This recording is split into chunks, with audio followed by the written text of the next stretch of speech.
And we are live on YouTube. We are live on YouTube. What up? Here with Scares. Did you catch that?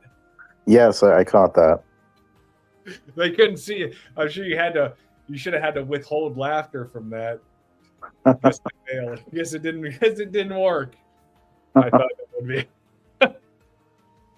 Oh fuck. Welcome to part 2 of the Stu Myth Takedown stream. Yes, we're here to destroy all your dreams. Yes, as if they weren't crushed enough the first time. This is the one where we're really going to get into it. Oh yeah. Just a side note, real quick, just to my followers. Who do we have in the chat? Did you post the link? I did not. Oh, you need to, because we got to get Rocket's Kitty in here. She's probably right to me. All right, let me see what I can do. I'm gonna post it as well. Actually, I don't think I posted. I mean, obviously they should get the notifications, but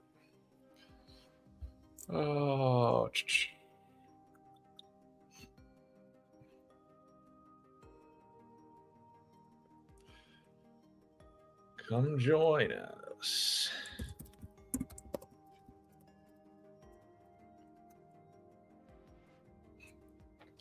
Okay, posted that. Is that taps? I hear. You mean the taps and the background music? That's called. It's actually. All right. Oh, good to go. Yeah, we need rockets. Oh my We'll God. see. We'll see if she comes. Bari's here. We got Bari. Oh my God. Dane Cook. You're Dane Cook? I knew he couldn't. I didn't know you were the Dane Cook. You want to know what's funny about that? What? Want to know what's funny? What? Growing up, I got several different references of people that I looked like, and Dane Cook is one of them. Wow.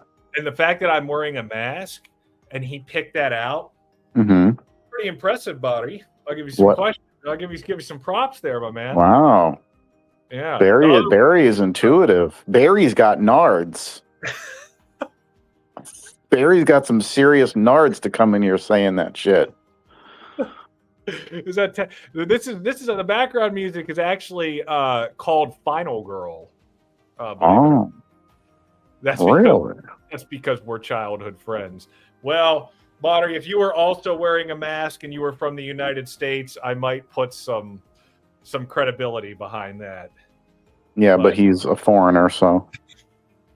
Hey, watch it, man. We definitely have to make sure in this stream, especially because of something we're going to talk about later. We definitely got to make sure we don't use any slurs or anything of that sort, because boy, did you get the wrong person to come on your panel. No, that's why I'm pre-warned. That's why we're covering That's practically my whole vocabulary. What am I going to talk about? Just mind the policies. All right, I'll try. No promises though. Well, I'll give you a heads up. I up. promise you, by the time the stream is over, I will say at least 3 different slurs. Please do not. That's me trying, okay? Let me see. What do we got here? Hello, your Scream 7 rewrite was great. Probably you've made it for a better movie than you've had George Scream 7 way more than most. He's referring to the new short that I uploaded, which it's basically a rehashing of what we discussed in the last stream. Yes. With the Vince Vaughn stuff. Just a side note, just for my subscribers here. Yes, I'm starting a new short series. It's called In Under 3 Minutes, because that's the short length time. Dude, no one has shorts series. That's ridiculous. Well, it's just I don't know. It only takes 3 minutes, basically. This guy's gonna have a whole show dedicated to shorts. Yeah. Yeah, well, the title In Under 3 Minutes isn't even in the videos. Basically, that'll just end up being a playlist with what it'll be called. It'll be all these videos. Yeah. I have one coming up probably tonight on the Nightmare on Elm Street, Freddy's Dead timeline around the Freddy movie, which is should be pretty interesting for some people. Also, just for my subscribers, over the next 6 months, I've got to be doing some cleaning up and re-uploading some old content that have some claims on it. It's that time, just so people know they'll probably be getting hit with some re-uploads of old episodes. Yeah, we should be ready to go. All right, so, then. See the notes here. Yeah, so just a quick recap of some of the stuff we discussed last 2 weeks ago. Let me see here. I'm gonna pull this up. Lost my quick shortcut. Okay, opening 2.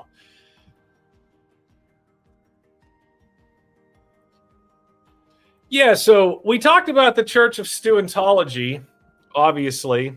And if anyone doesn't know what that is, you can go back and kind of check that out. But basically, there's 5 tenets to the Church of Stuentology, and that is these. Everything must be viewed through Stu goggles, a refusal to break the fourth wall, applying both ways, demanding to be spoon-fed every detail, the omission of important details and common sense knowledge, and a mass delusion culture where everyone just kind of fuels everyone else's delusions. That's kind of the core, the tenets there of the Stuentology. Makes sense. Let me see. Just got to load these image files. Yeah. Okay, I'm going to pop up some files here, some audio files. Yeah, and I guess we'll kick it off with my favorite part of the last stream, which I'm going to turn this into a short. I already have it. Just we gotta run this again. Stu Macher is alive, whether you like it or not. Dread it, run from it. Stu Macher arrives all the same. He will come back, and he is not coming back just to be a freaking AI deepfake, an AI voice. He is coming back for real.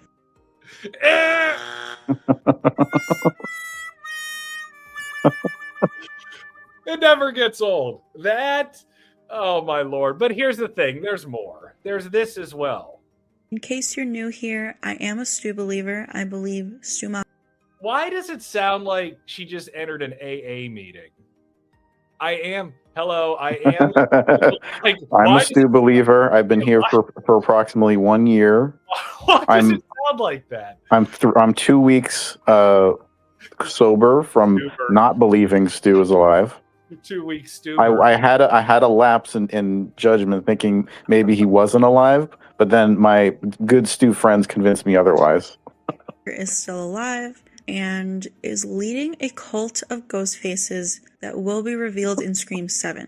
And I do have these new Stu Macher t-shirts for sale. They say Stu Crew, and I also have Team Macher. In case anyone wants to purchase one and possibly wear it to go see Scream 7 and show everyone else at the theater that you were way ahead of things and you knew that he was going to come back alive.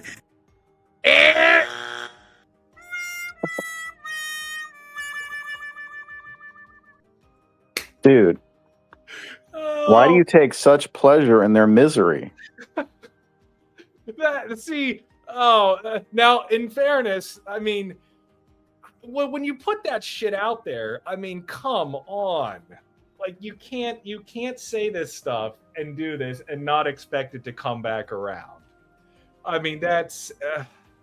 Now, in fairness to the first guy, the first little joke clip, we have this to go along with it. I've been seeing some comments going around, not really losing hope in the possibility of Stu being alive. Now, I'm going to clarify something. I don't believe Stu is alive. He's dead, okay? You got me. I was wrong. You were right if you were a Stu denier. Okay. Do I have an applause button here? Yeah. Congratulations to this young man for seeing the light. Although, after listening to him continue to talk, you can tell he's trying to get back. He's not happy with having to admit that. Are you saying that he's basically the X-Files meme? What did I want to believe? Yes. Pretty much. Yeah, he's trying hard. Let me see here. The image. Where do I have that? Oh, yeah. And I do want to address this person. There was somebody about a month ago, after the 2-hour-long crash out video was made about us, there was one of their friends who pretended that she was neutral. Mm-hmm. That, like, and she tagged us in a post, and then she made a video with both of our channel images in it, going like trying to say that we were toxic fans. Mm. I'm sure you remember this. Yeah, that was funny projection. Yeah, and it's funny because I have some other evidence here that kind of goes against that. So I'm going to play this real quick. Scream 7 came out, and all hell broke loose. With the whole Stu fiasco, the horror fans became divided. And for what? Scream 7 disappointed us in one way or another, let's be honest. No, not really. Actually, I loved it, but I love seeing them get made fun of, but I'll let her continue. If it wasn't the characters, it was the AI. If it wasn't the AI, it was the motives. And the fact that they baited us into thinking Stu could be back, there was an uproar. So there are people out there. How could they do this? A group on one side of the fence and the other on the other side of the fence. How could they do this to us loyal fans? Stu believers and Stu deniers. Me personally, I support both because I'd be happy either way. But that doesn't mean I'm going to single someone out and put their ass on blast like this particular channel did. Yeah, except she made a video with our images in it in that same video. Right, it's literally putting us on blast for the thing she says you're not supposed to do. Did you notice what she said? There's Stu believers and Stu deniers, right? Which right there, using those terms proves that she's a Stuther, right? Because as we know, there are no Stu believers and Stu deniers. There are reality acceptors like us. And then there are reality rejectors like that. Yes, and exactly. Here's the thing. It's called a misnomer. I've caught her. Can we call her a misnomer from now on? She's been caught. You got caught, sweetheart. Caught red-handed. I think Stu is alive. You can't change my mind that he killed the couple and then burned his house down. Yeah, you sound very neutral there. Right. Wonder which side of the fence you're on. Yeah. So, and she has a wrench. She's been caught with the wrench as well on the 6 Times channel. So, Stalker. She's a mod for the 6 Times. I am shocked. Yeah, exactly. Exposed, the toxic fan exposed. Wow. Right? The projection is real. It is. And so the 6 Times and his buddy, the ones who made the 2-hour crash out video, the live stream that I appeared in, and I talked about this in the last stream, that basically I had asked some legitimate questions and I was completely ignored as far as reading it off properly. They misread the comments I was leading to make it seem like I was spamming the chat. And I have a recording here, which this is from the same chat. The crime scene says, what happens when it's revealed that there is no cult of Ghostface or cult of Stu, and Stu is revealed dead officially again? Even if it's not revealed, the cult of Ghostface or the cult of Stu, or Stu being dead or alive, I still think that it could still happen in the future. I don't think they're gonna rule it out in this one. I don't think they're gonna say no, like oh, Stu's dead. Because that'd be dumb. Stu's dead.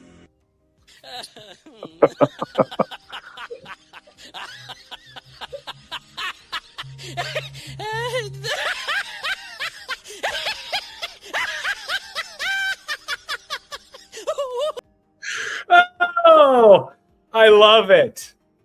Who is that person laughing? Just some stupid manic laughter thing I see. That's a good laugh. No, they're not. It's not like they're gonna say he's dead.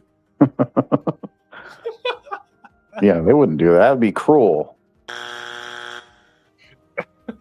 You know, I'll be honest. The more I think about Scream 7, sometimes the more respect I have for it, because they very easily just could have done the fan service thing and just brought Stu back and been like, you know, the Stu Vengers, where you have all these, you know, old ghost faces come back and they're all hunting Sydney, and you know, and they're all alive somehow. But they didn't. They didn't do that. No, you know? I mean, you know, here's the thing. The motive isn't that bad. It really isn't. Jessica being an obsession. It's not actually that bad. It was just the way, you know, she was underused and had no screen time. Ultimately, even if they wouldn't have done the idea that I came up with a couple weeks ago, even if they did exactly what they did, but if they would have had her in more scenes, and if they would have had her attacked at some point in the film as a you know, to throw people off, like they do so often, even if they would have done just a little bit more, it would have saved the reveal considerably. Yeah, the thing is with that movie, it's like I think I like some of the ideas better than the actual execution of it. Like the whole Stu fake out thing, I think that's gold. I just think it wasn't really handled that well. You know? Yeah. Well, we talked about that. Wait, where is it? I got something here. Because it takes balls to troll your fans like that, you know? Yeah. I mean, you have this whole huge rabid fan base that is obsessed with Stu Macher. So what do? You bring Stu back. Easy, right? No, they didn't choose to do that. They did something that was really could have destroyed the franchise, honestly. I mean, the jury's still out on that, but I think the fact that they were willing to toy with people's expectations to that degree, to almost to the point of giving them a middle finger, I mean, that's kind of what this series has kind of always been about: subversion, you know, subverting people's expectations. Yeah.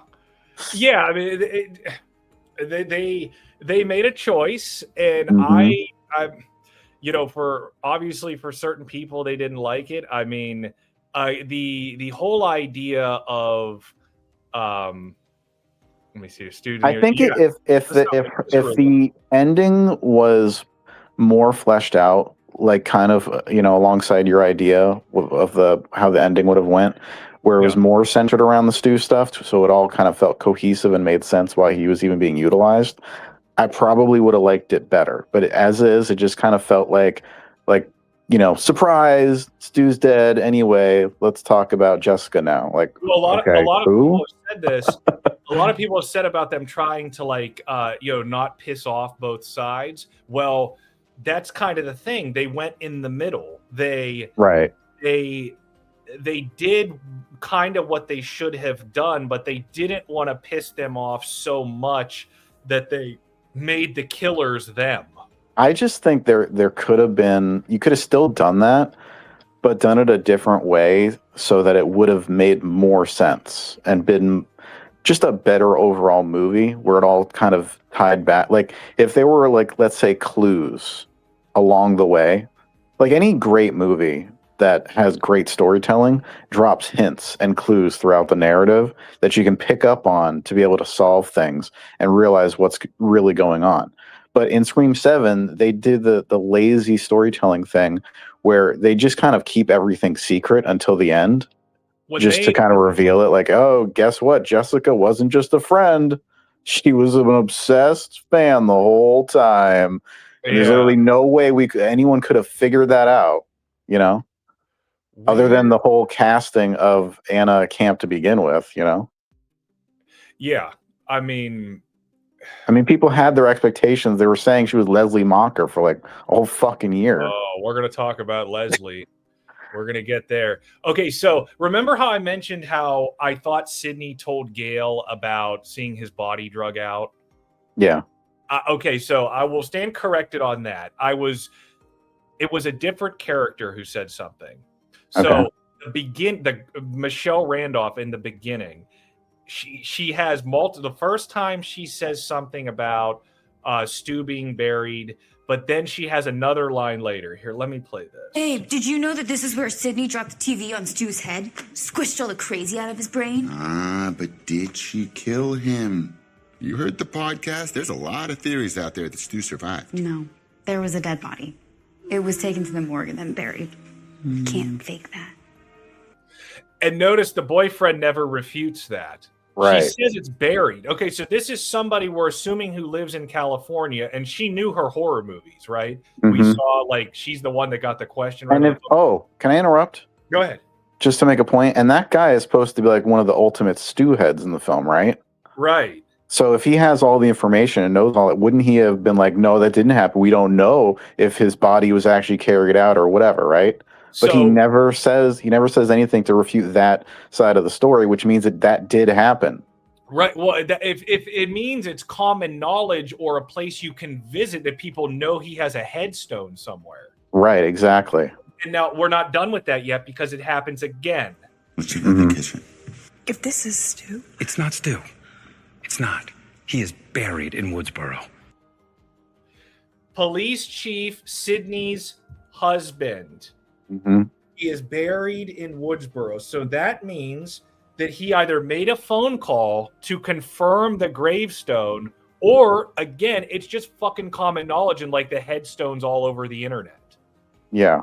So if two characters from opposite sides of the country know there's a headstone, why in the fuck would Forehead down here in Horror Lovers Avatar, right here on the screen, why would Forehead here say, oh yeah, he was just wandering on the street and someone picked him up? How is that believable when it's common knowledge he has a headstone? Right, exactly. Like, and here's the thing, they say that in the movie and they never debunk it, right? Right. So if it's one thing, like if they were going to do some kind of like, oh, actually Stu was still alive thing, they would say something like that in the narrative and then debunk it by the end, like, oh, he wasn't really buried, whatever, right? Yeah. But that's never contested. Yeah, you couldn't contest it because it's apparently public knowledge. These people have probably seen the headstone, like online or something, seen a video of someone going to Stu's grave. Like it's a fucking common knowledge that he's buried. So you can't, if he was in an institution or walked out or in jail, like walked out of the morgue or whatever, was in jail, he wouldn't have a headstone just showing up there, walking to the institution, getting arrested later, whatever stupid story he cooked up that made absolutely no sense. And again, the fact that those lines about him being buried came before that, and people still fell for that shit when Forehead said that. I mean, that's just no critical thinking. Again, if you want to believe it, if you go in hoping to believe it, you're gonna. Yeah, it's basically confirmation bias and it's wishful thinking. And, every thought that they have is going towards that direction because they're not considering things objectively. Yeah, they really took for granted. The filmmakers took for granted that every one of us believed it going in. Right. They really did. That's kind of wild, actually, that they actually thought everybody was going to fall for that shit. And like I mentioned, not to promote that short that I put out, but I mean, there were ways that they could have done that, whether it was having someone wearing a prosthetic and his body himself being out in public, being able to see him, having Gail say something like, he actually died on the way to the hospital. So, and then plant the seed of doubt that maybe something nefarious took place in the ambulance or at the morgue. They could have done something to make you question whether or not he was actually dead, but they made no effort. It was just that one part with like the phone call to the morgue or whatever. Right. And then Sydney says, well, they could have been stolen. Right. Well, they obviously were fucking stolen. That's the whole point. I mean, make something that easy, just that to dismiss it. I don't know. That was pretty dumb. Here's the thing. Here's the thing that I think is kind of a smoking gun for the whole Stu not being alive, even in Scream 7, is they want to debate like, the phone calls that were made to Sydney, the video calls or whatever, and say like, well, I think this one was Stu. I don't think this one was Stu. And maybe Stu was here, maybe Stu was there. The fact that they admit at the end to literally setting all that up debunks all that. Right. And that's kind of the thing. Whenever I have some audio exhibits I'll play later. I have some people saying like, well, we don't know. And if Stu was gonna come out of the shadows, let's say it would have been at the end of the movie and said, well, they were just my helpers, my disciples, that would have been the time to do it. But since he didn't, I'm sorry, there's a very low chance that he would ever be alive in this canon.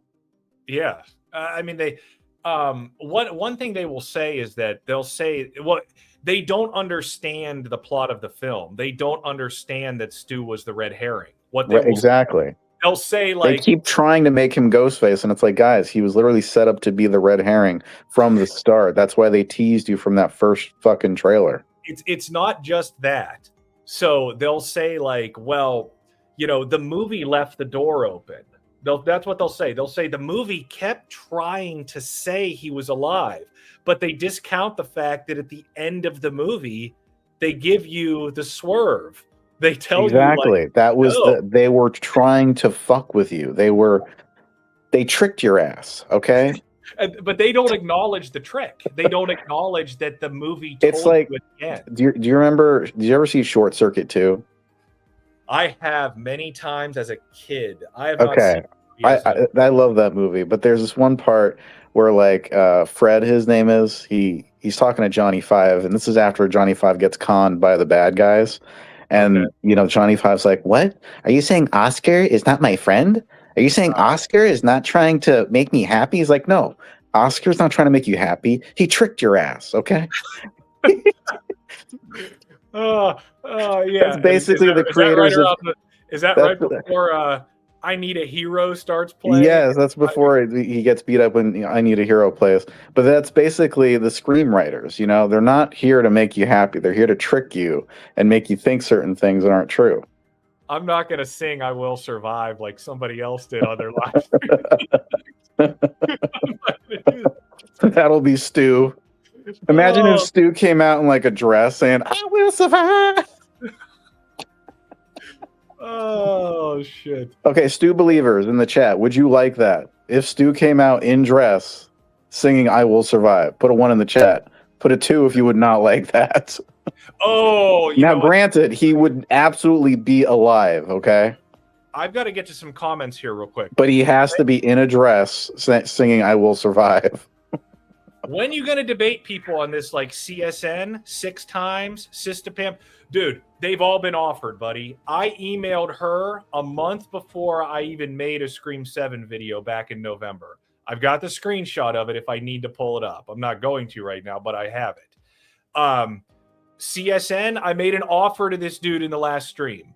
I made an offer to even have one of his buddies host the debate on his live stream once he gets his channel more established. 6 times, that guy would never do it. He pretty much came out and said that he would never share a screen with me. That's not because he doesn't like me. That's because he would be afraid to do it. Okay. Right. That's why these people are being represented in audio on here, so they can have their voice and they can speak for themselves through their own words, and then it can be debunked. Speaking of 6 times, let me see here. Yeah, we're just going to play this. This is a recap of the last stream. Clue number 40. And this one is a really good one. Well, if this one doesn't convince you, then I don't know what will. This one was also found by Marcus from I Shot Him 6 Times. He's really good at finding some of these clues. So, no, he's not. In the same Gale attack scene in Scream 6, we can see the phone number on the phone when she gets a call. And the area code is 707, which is confirmed to be the Woodsboro area code. And as we debunked in the last stream, literally anybody on the planet can register an area code from anywhere. All you do is buy a burner phone and tell them the zip code you're in, and then you get the area code. The fact that this guy made a 25-minute long video talking about like Googling California zip codes and area codes and pulling stuff up. It's unbelievable. He never thought to Google how to register an area code. Like, I mean, I'm sorry, but that's what we're talking about here when it comes to ridiculousness with this shit. Mm-hmm. I mean, that's a 25 minutes to make the quote theory, literally 5 seconds to debunk it. Exactly. It's almost like they're trying to avoid the obvious. I think they don't consider like every bit of like evidence. They just kind of pick at one piece of evidence and then they don't really care to investigate it very much. They just kind of take like almost like a common sense approach to it, where it's just like, okay, you look at the number, Woodsboro area code. Okay. It's like they're kind of being logical about it. Like I get the Stu clue about it, right? Like I get that, but it fails to factor in like real world, information.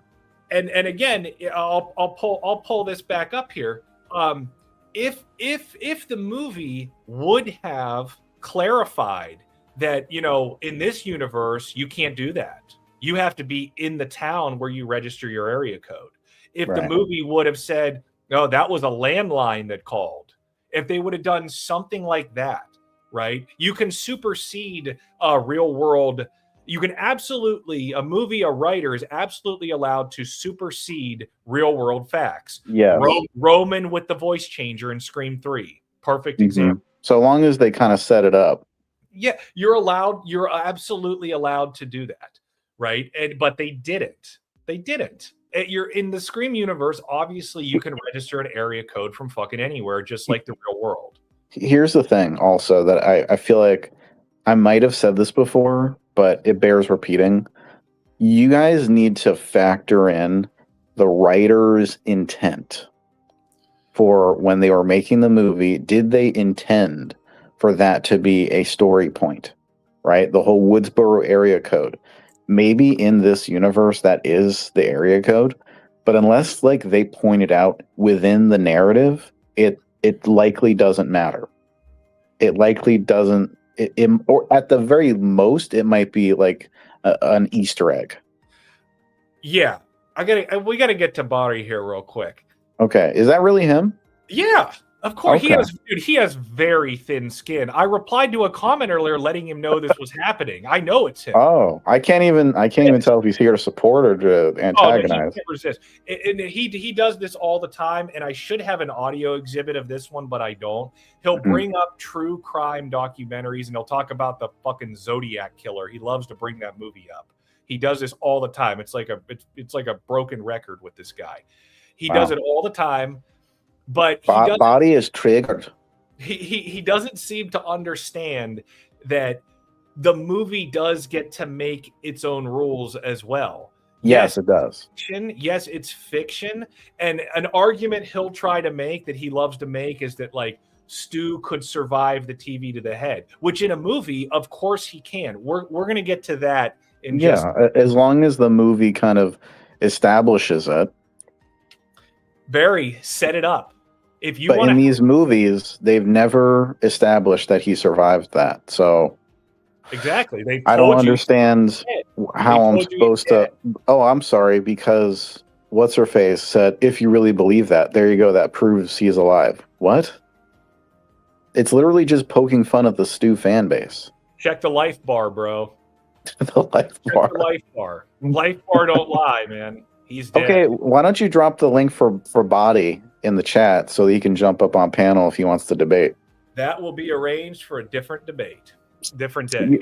Dude, I know you're not much of a live streamer, but you gotta approach these things in the moment sometimes. He trust me, he will be back. If you think his skin is thick enough to not come back here and take me up on this offer, you don't know this man.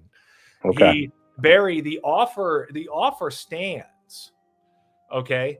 If you want to debate me, Barry, if you want to have a neutral debate on someone else's channel, whether it be Scareticulous here or whether it be somebody else, where we can submit questions to each other and we have the opportunity to do a rebuttal to each one. If you want to take part in a live stream on a neutral channel, I'm totally fine with it, Barry. Totally fine. That is way more organized than I would be. I would just say hop on panel and let's talk about it.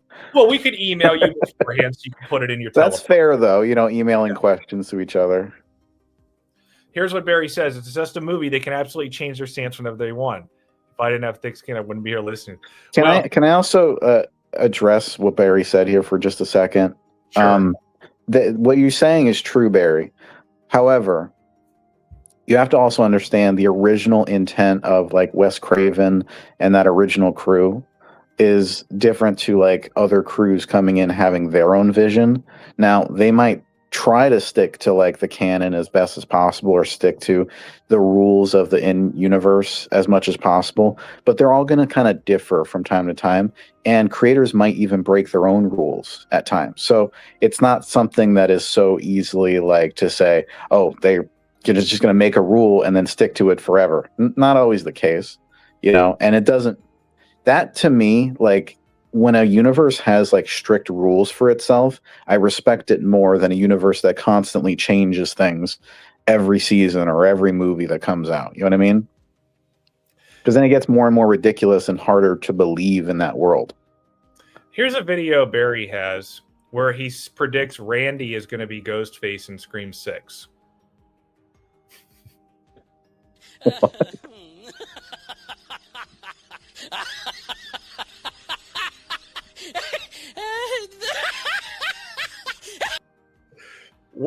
This is my comment. What a humiliation this video. Randy is Ghostface? Yeah. And Barry responds with his typical kind of in Scream 6? Barry responds with his typical I know you are, but what am I comeback. I'm confused. Yeah, so was Randy is Ghostface in Scream 6? I was also confused when I watched the video. And here's the thing. Barry's response is always the same. It's, well, you don't understand me, or you don't get the context, or you didn't watch the whole video. I don't need to watch the whole video to see that you wrote Randy is Ghostface in Scream 6 without a question mark, Barry. You're making a fucking statement. Mm-hmm. There's right, exactly. No, we're not questioning your intent, Barry. You've made it clear you either really believe Randy is alive in Ghostface, or you're clickbaiting. I don't think Randy is Ghostface because Jamie Kennedy hasn't been considered for one of these movies for a long time, and he's confirmed that on like his show. Yeah. So Mario's just that alone debunks it. Thanks for all the years of support, Mario. Just so you know, I'm not a Stuther. So you're clickbaiting. Which is it? You are either, because I have you on audio, we've all heard you say this stuff many times. You put that he was the #1 suspect in Scream 7. You've said many times he's still alive. Which is it? Now you're saying you know and don't care he's dead. So you're either being disingenuous to your audience or you're lying here. You're lying Wait a minute. in capacity. Yeah, you're lying and you know it, Barry. Here's the thing also. You said you would like Stu to come back and you don't care how. Why don't you care how? Don't you want them to do a good job with it if they're going to bring him back? Okay, here we go. To talk about him because after the events of Scream 6 and what happened in Scream 6, I personally believe that we've got the most strongest case for Stu to come back more than ever before. Wow. So where are we at, Barry? Please tell us. You're in the comments. I'll get back to you when we can. I'd love to know where we're at with this. I think Barry's nards have been castrated. Oh, here's the laptop thing. So you mentioned recently in an Esquire interview that originally there was a coda at the end that made it look like Stu might actually still be alive, but you ended up cutting it from the final film. So what factored into the decision to remove that ending? Well, we just did a little, we shot it in the moment when Matthew came to Atlanta, it came out of a conversation Matthew and I had. We were like, well, is the audience going to be disappointed that he's not really alive? That we did the AI thing. And, we were already deep into the AI thing. We couldn't rethink that part. The entire movie was sort of based on it. We had shot most of it. And I said, well, why don't we shoot a little piece of, where at the very end of the movie, after the newscast, Mindy's newscast ends, we just go to black and we see the reflection of Matthew's face in the computer screen. And as he closes the computer, we hear him. And we tested it once with that ending, and the audience found it really confusing. They were like, wait, alive? Is he dead? What's up? It just created too much of confusion at the end of the movie when you want people to get up and walk out happy. And so we cut it. But ultimately, we committed to the AI and stuck to it. Yeah, so what he just politely said there is that Lillard started begging to have something filmed while they were working. And he said, all right, Matt, shut the fuck up and sit in front of this laptop. We'll film this stupid thing. We're never going to use it. No one's ever going to see it. But if it shuts you up today, Matt, let's do it. Basically, that's just what he said. So if anyone's still going to continue to go around talking about the original Stu cut and how this is supposed to exist, you just heard it from him himself. Yes, and fun fact, this was actually shot in Kevin Williamson's basement. Probably after game night. I mean, we're now filming scenes for movies because actors are begging for them to get made. I mean, can you really call that a scene? It's just Matthew Lillard giggling to himself and they want to sitting know, at a laptop. Yeah, essentially, it's two boys playing with a camera, and they're saying it's should be included on the DVD. Right? I mean, that's really what we're looking. You could probably make that scene with using AI. You probably could, and I'm surprised they haven't yet and claimed it's real. Yeah, just use whatever Grok or whatever program to make it. Here's one other thing. We're just going to do a little rapid fire round here thing. Yeah, the 6 Times guy was talking in that same live stream about how Kevin Williamson wanted to do a cult storyline because of this. Listen to this. This is just, I don't even know what to say about this. Laid from the beginning. In the original film, when you see Sidney and Tatum walking past the reporters before we hear Gail, you hear another reporter say that the school thinks it has something to do with the occult. When you think about Kevin Williamson wanting Scream 3 to be the movie where he reveals Stu is alive and running a cult of Ghostface, I'm just going to cut him off there because apparently he doesn't know what the occult is. The occult has to do with fucking witchcraft, like the craft, right? Not a cult. A cult and the occult are not the same things, dude. Maybe he thinks that's the plural version of cult, is the occult. I mean, that isn't the same fucking thing. I sat and took all this stuff, listened to this while they were in the live stream, but I don't know, man. It's they oh boy. Okay, so that's kind of a recap of the last stream. The the area code, the fucking alternate ending. We talked about that a lot in the last. You have to do the part of the song that's there was a Woodsboro area code, whatever the fuck that part goes. Who called Gail when she was at home? It came from a Woodsboro area code. that is it. Here. That song is so funny. It is. I like the original one.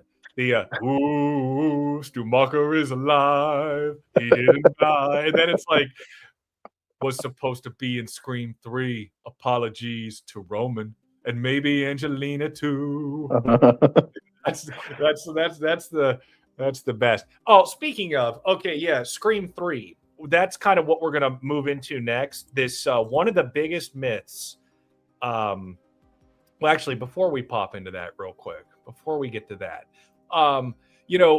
you had mentioned this in the Stu Clues stream you did, the first one you did. You mentioned about the TV to the head. You had asked you know, what's the biggest like Stu clue in the universe? You know, the fact that he wasn't shot in the head, that's Right. like something they cling to a lot. So that is true in the universe, right? But the biggest thing that they do when it comes to why they say Stu has to be alive stems from Scream 3. The fact that they say he was supposed to be alive in Scream 3 running a cult of ghost faces. That's their favorite thing to cling to because it makes them feel like they've been validated. Right. But they think if it was planned, that must mean it happened in some parallel universe. This is from Joe Blow Horror today. This video was just uploaded like fucking 8 hours ago. Although would end up as one of the worst of the series. And how could that happen when the prior two were so good? What was the original ending that would have brought back Stu Macher, who was originally intended to be the second Ghostface? Well, that's horseshit. Just right there, second Ghostface. That was Angelina, not Stu. So I don't know what he's talking about there. But the point is, they're still talking about this even today. Literally today. That's from a new upload today. So I have...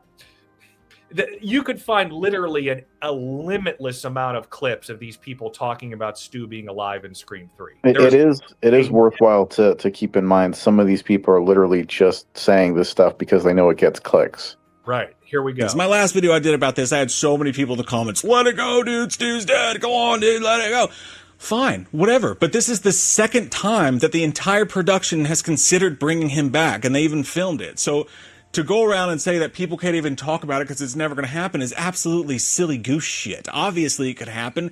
This is the second time Williamson himself has almost brought him back, and Williamson doesn't even want to bring him back. Stu Macher was originally supposed to return in Scream 3, leading a cult of ghost faces. He was going to come back alive, so that alone proves that it could very well be possible he survived his injuries because he was going to come back alive. Kevin Williamson, even though he brought Stu back in the flesh twice in writing, the Scream 3 canceled Scream 3 movie and the ending to Scream 7 where he was going to bring him back, but that fuck-ass test audience didn't like it. It definitely seems like Kevin Williamson does not want to bring Stu back. They're talking about this all the time, this canceled Scream 3 ending. Or plans or whatever. And here's the thing. I used to believe this. I used to think this was true. Guess what? I have something here. This is from a former, I believe, Dimension Film executive named Richard Potter. Richard Potter, it was him, Kevin Williamson, and a woman that I think her name was Julie Plec. These were the three people, the big name producers that were discussing all the plans for Scream 3. Richard Potter, listen to this. Want to talk about online about like something that happened in a Scream movie. An example is whether Stu is alive or not. That debate that happens. And I basically said, you know, there was never a discussion of Stu living. The intent when we shot it was that he was dead. He's stabbed. He's bleeding to death. A television, those old school TVs, falls on his head, probably cracks his skull and electrocutes him. The idea was, no way anyone survives this. And someone was telling me I was wrong because Matt said in an interview that Wes told him that there was a discussion of him coming back. And then these stories about Stu comes back and he's running a cult that Kevin had said that was his idea for Scream 3. And I'm saying, I was there. We never talked about that. Kevin may have had ideas like that, but that was never discussed. I know what the plan for Scream 3 was because on the set of Scream 2, me and Kevin and Julie Plec were discussing what the next movie was going to be, which is not the Scream 3 that got made, but Kevin ended up not writing Scream 3. Aaron Kruger wrote it. And this person was telling me my arrogance and having a big head because I worked on some Scream movies. And I'm like, I'm not here to argue with you. I'm telling you what was happening at the time that we were making the movies. Stu was dead. There was never a discussion of Stu coming back. There was, you know, I believe that if Kevin said in an interview that he had the idea for the cult, I believe him. And if he had thought about Stu being a cult later, I believe him, of course. But what I've said to these people is, you're not giving any credit to Wes Craven or to Kevin Williamson to think that they left a story hole, particularly just saying Scream 2, where it's a year later, Sydney's in college, someone shows up in a ghost face mask and starts stalking her and killing her friends, and no one says, hey, is Stu still locked up? Isn't he obviously the first suspect? In every Scream sequel, wouldn't Stu always have to be tracked down and eliminated as a suspect in every movie if he was alive? And, apparently that makes me a horrible human being who has a big head and is arrogant. Because, and I'm like, look, there was only 3 people in the room, me and Kevin and Julie. Yeah, but what would you know, though, Richard? Right. Yeah, I'm just...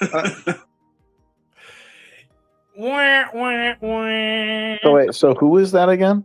Richard Potter, I believe he's a former New Line executive producer. Wow. Dimension Films, I'm sorry. Basically, it was him. He was one of the higher-ups along working with Kevin Williamson that would discuss the plans of the Scream movies. And he confirms that no, they were never talking about bringing Stu back in Scream 3, that it's complete bullshit. These Stu believers have to listen to that clip. Well, remember what I told you 2 weeks ago. It's up to certain people who make horror content to take these topics and make good long-form videos that are going to catch people's attention. I'm looking at you, man. You've got the platform. You've got the ability to I'll send you everything you need to make a great fucking 10-minute video about how this is a lie. Nobody in the horror space on YouTube has a video like that. I promise you. And you know what's crazy about that interview? The interviewer's channel has, we'll just say, a smaller following than your friends. Even like nobody's seen this video, right? It's like kind of hidden on YouTube. Yeah, and it's like 4 years old or something. It all makes a lot of sense when you kind of put that together. Is that this was an idea that Kevin Williamson, had in his head about the Stu cult theory, and fans just kind of picked it up because he's a writer on Scream for a lot of the movies. So they thought, he had an idea for this for Scream 3, but they went with different plans. Okay, we know that story, right? But what people don't make note of specifically is that Kevin Williamson did not write Scream 3, and there was no script with this storyline in it. He had now Matthew Lillard said that he already got paid to be in Scream 3. Do you know why? That's a one big conflicting evidence thing. Do you know why he got paid?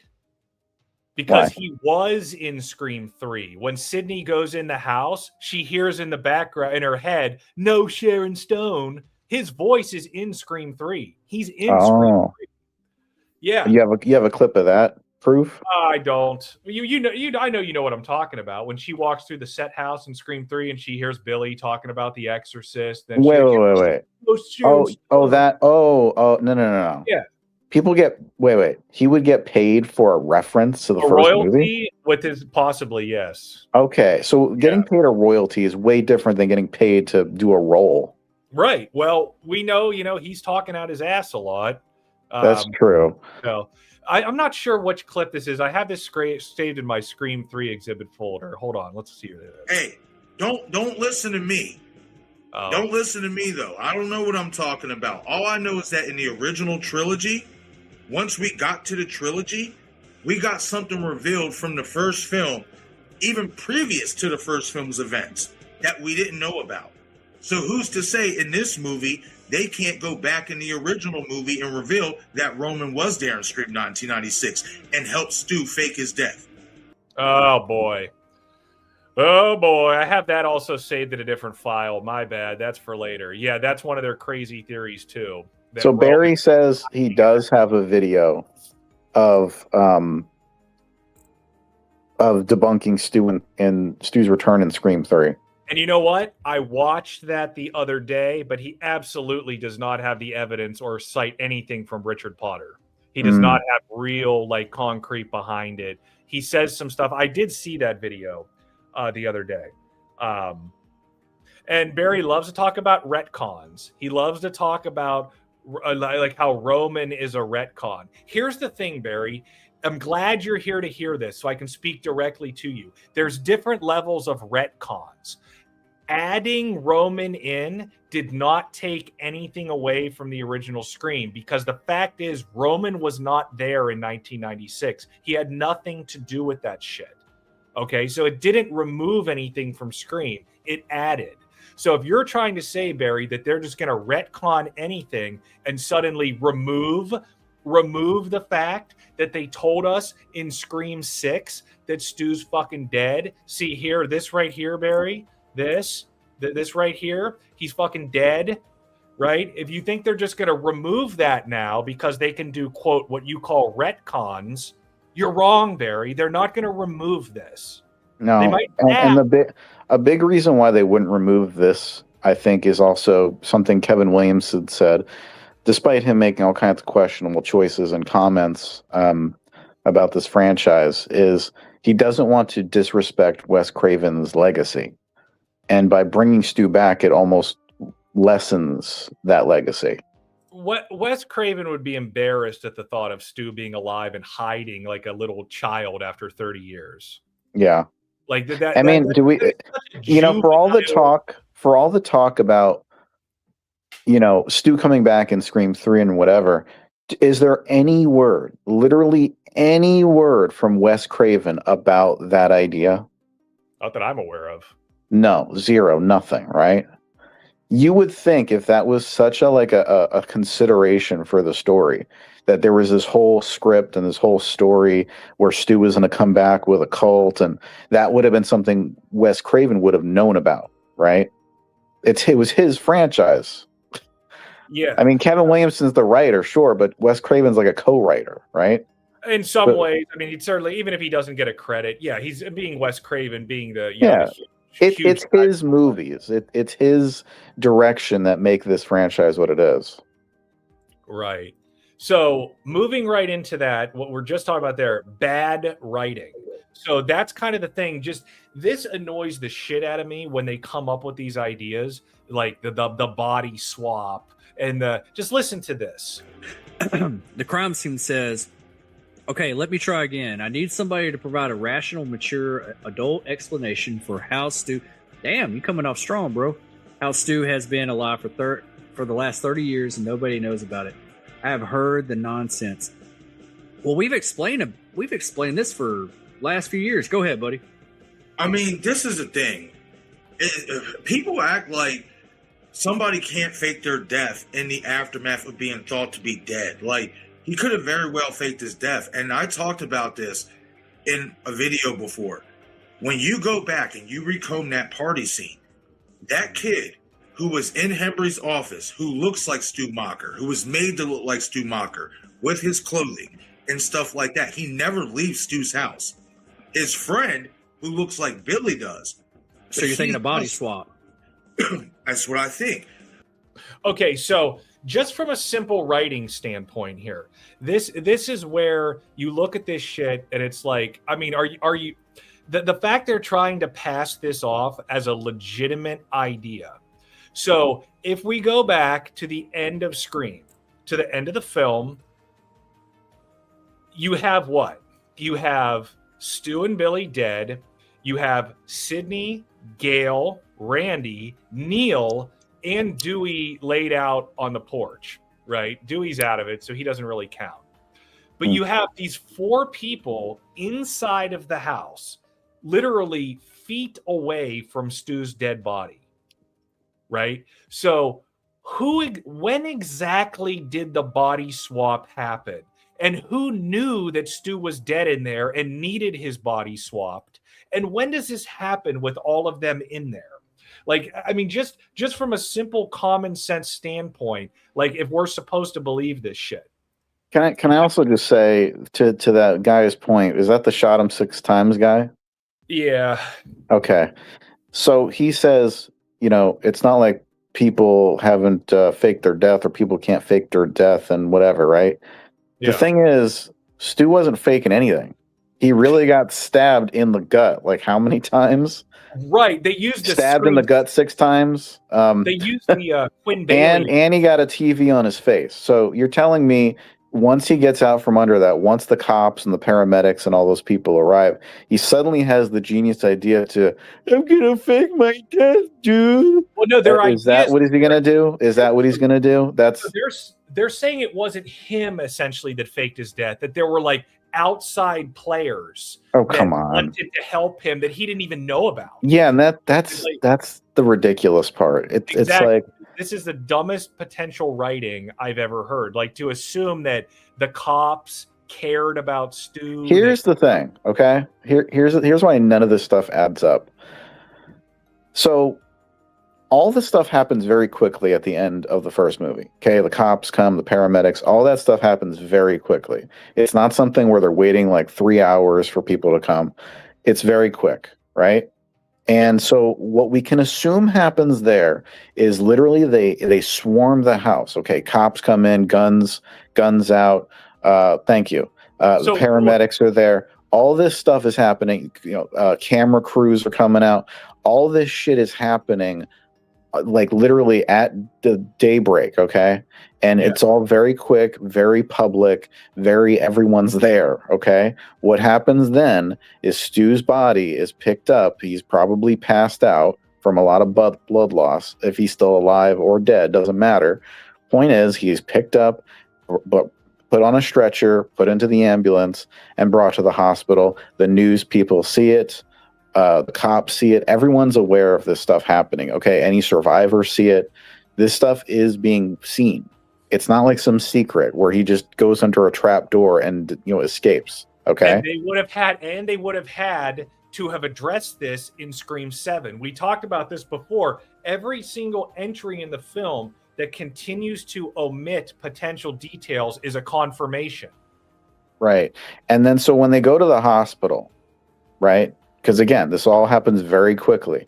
Their bodies are being rushed to the hospital. The paramedics are probably like, doing the chest pounding thing where the trying to bring him back to life. No signs of life. Blood loss out the ass.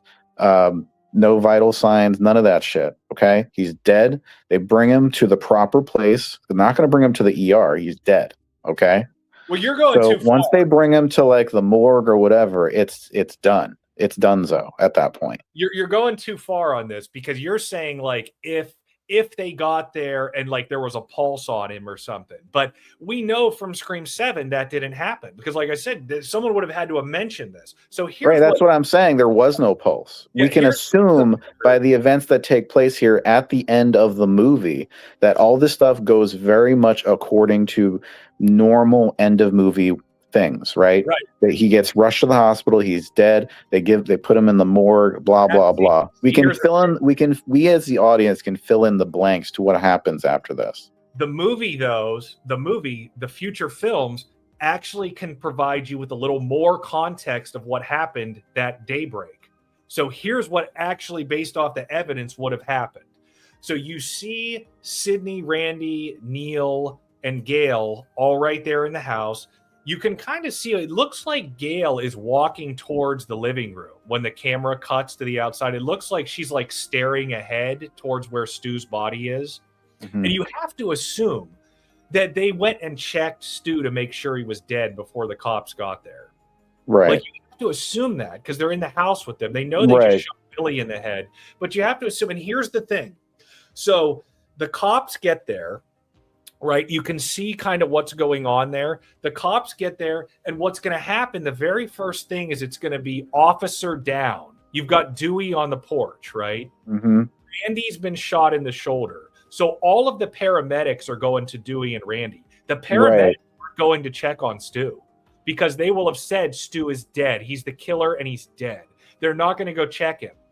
They're going to check Dewey and Randy, and then so they'd have to bring like a separate ambulance to pick up Stu. Right, but here's the thing: Stu's dead, and they know he's dead. Listen to this: How long does a perpetrator's body stay at a crime scene if they're dead? A perpetrator's body usually remains at a crime scene for 2 to 8 hours. This time frame depends on how quickly first responders secure the area. Medical examiners document the body, and forensic teams collect. Usually 2 to 8 hours. In the case of this, dude, his body's staying under that fucking TV probably for 24 hours. Right. They're not touching his body. There's blood loss. There's a TV to the face where his face is mangled and brain trauma, all that stuff happening. He's dead, dude. This is the biggest crime scene in the world at this point. Like, they're not touching his body. They're not wheeling him out. They're going to sit and investigate this. And yeah, you're going to have detectives coming out looking at the scene. And here's the thing. That TV from his head ends up in the shrine. So eventually, at some point, multiple people are going to have to hold his body and remove that fucking TV from his head to take it to evidence. Like, we know that TV got there. Right? This is a whole thing that's going to play out over a very long time that day. Probably the whole day, maybe even into the next day. His body's not leaving there. Like, so this whole idea that somebody came in, in the dark while the 4 people are sitting 5 feet away from him with a body over their shoulder, right? And we're like, oh, I got to get this TV off his head and change his clothes. Oh, I forgot to change his shoes. Oh, well, let me change his sweater and put it on him. And like, so, I mean, this is one of the dumbest ideas anyone's ever come up with. These people are not writers for a reason. And they got the robe. They got the robe, but where's the sweater? Exactly. See the robe, but where's the sweater? Gonna he's coming back to get a. Yeah, exactly. Oh, look at this. Don't forget. Don't take it. Yeah. Well, Barry will finish watching this. I promise you. He's got to go to bed now. It's past his bedtime in UK. But I promise you, he'll be back to finish this. And if Barry, if you want to have a legitimate debate with somebody, I'm more than welcome to do it. Maybe our mutual, your friend M from Horror, maybe she would like to host it. Ask her, Barry. Oh. Ask her. The challenge is there, man. We can have a good time with it. Come on, sack up, Barry. Nard up, Barry. Nard up. I don't see it ever happening. I want the chalk outlines of the bodies. Yeah. Right. I'd probably mess up and stick the chalk on the body and get fired. Yeah, so this whole thing with this, and then you have, even dumber, the Leslie Macher stuff. And here's the thing. We've heard everyone talk about this. I've made fun of it so many times, but I've never really explained why I make fun of it. I'm just going to do that very briefly. Because here's the thing. They're trying to say that, like, Leslie should want revenge for Stu, and then her son, her son got killed in 5, so Leslie should be out for vengeance against Sydney. Dude, the only reason Leslie's son got killed in 5 was because of Stu. He started the whole fucking thing. Her own stupid brother caused all this and then made her son get killed. Why the fuck would she want to kill Sydney over that? That's one of the dumbest things I've ever heard. And apparently they can't figure this out. Also, if she was going to do it, she would have done it like 20 years ago. Right. Mrs. Loomis did it 1 year later. The Baileys did it 1 year later. Apparently so broken up about Stu and her son that she's waiting. And the thing about revenge is that it's kind of a timely matter. Yeah.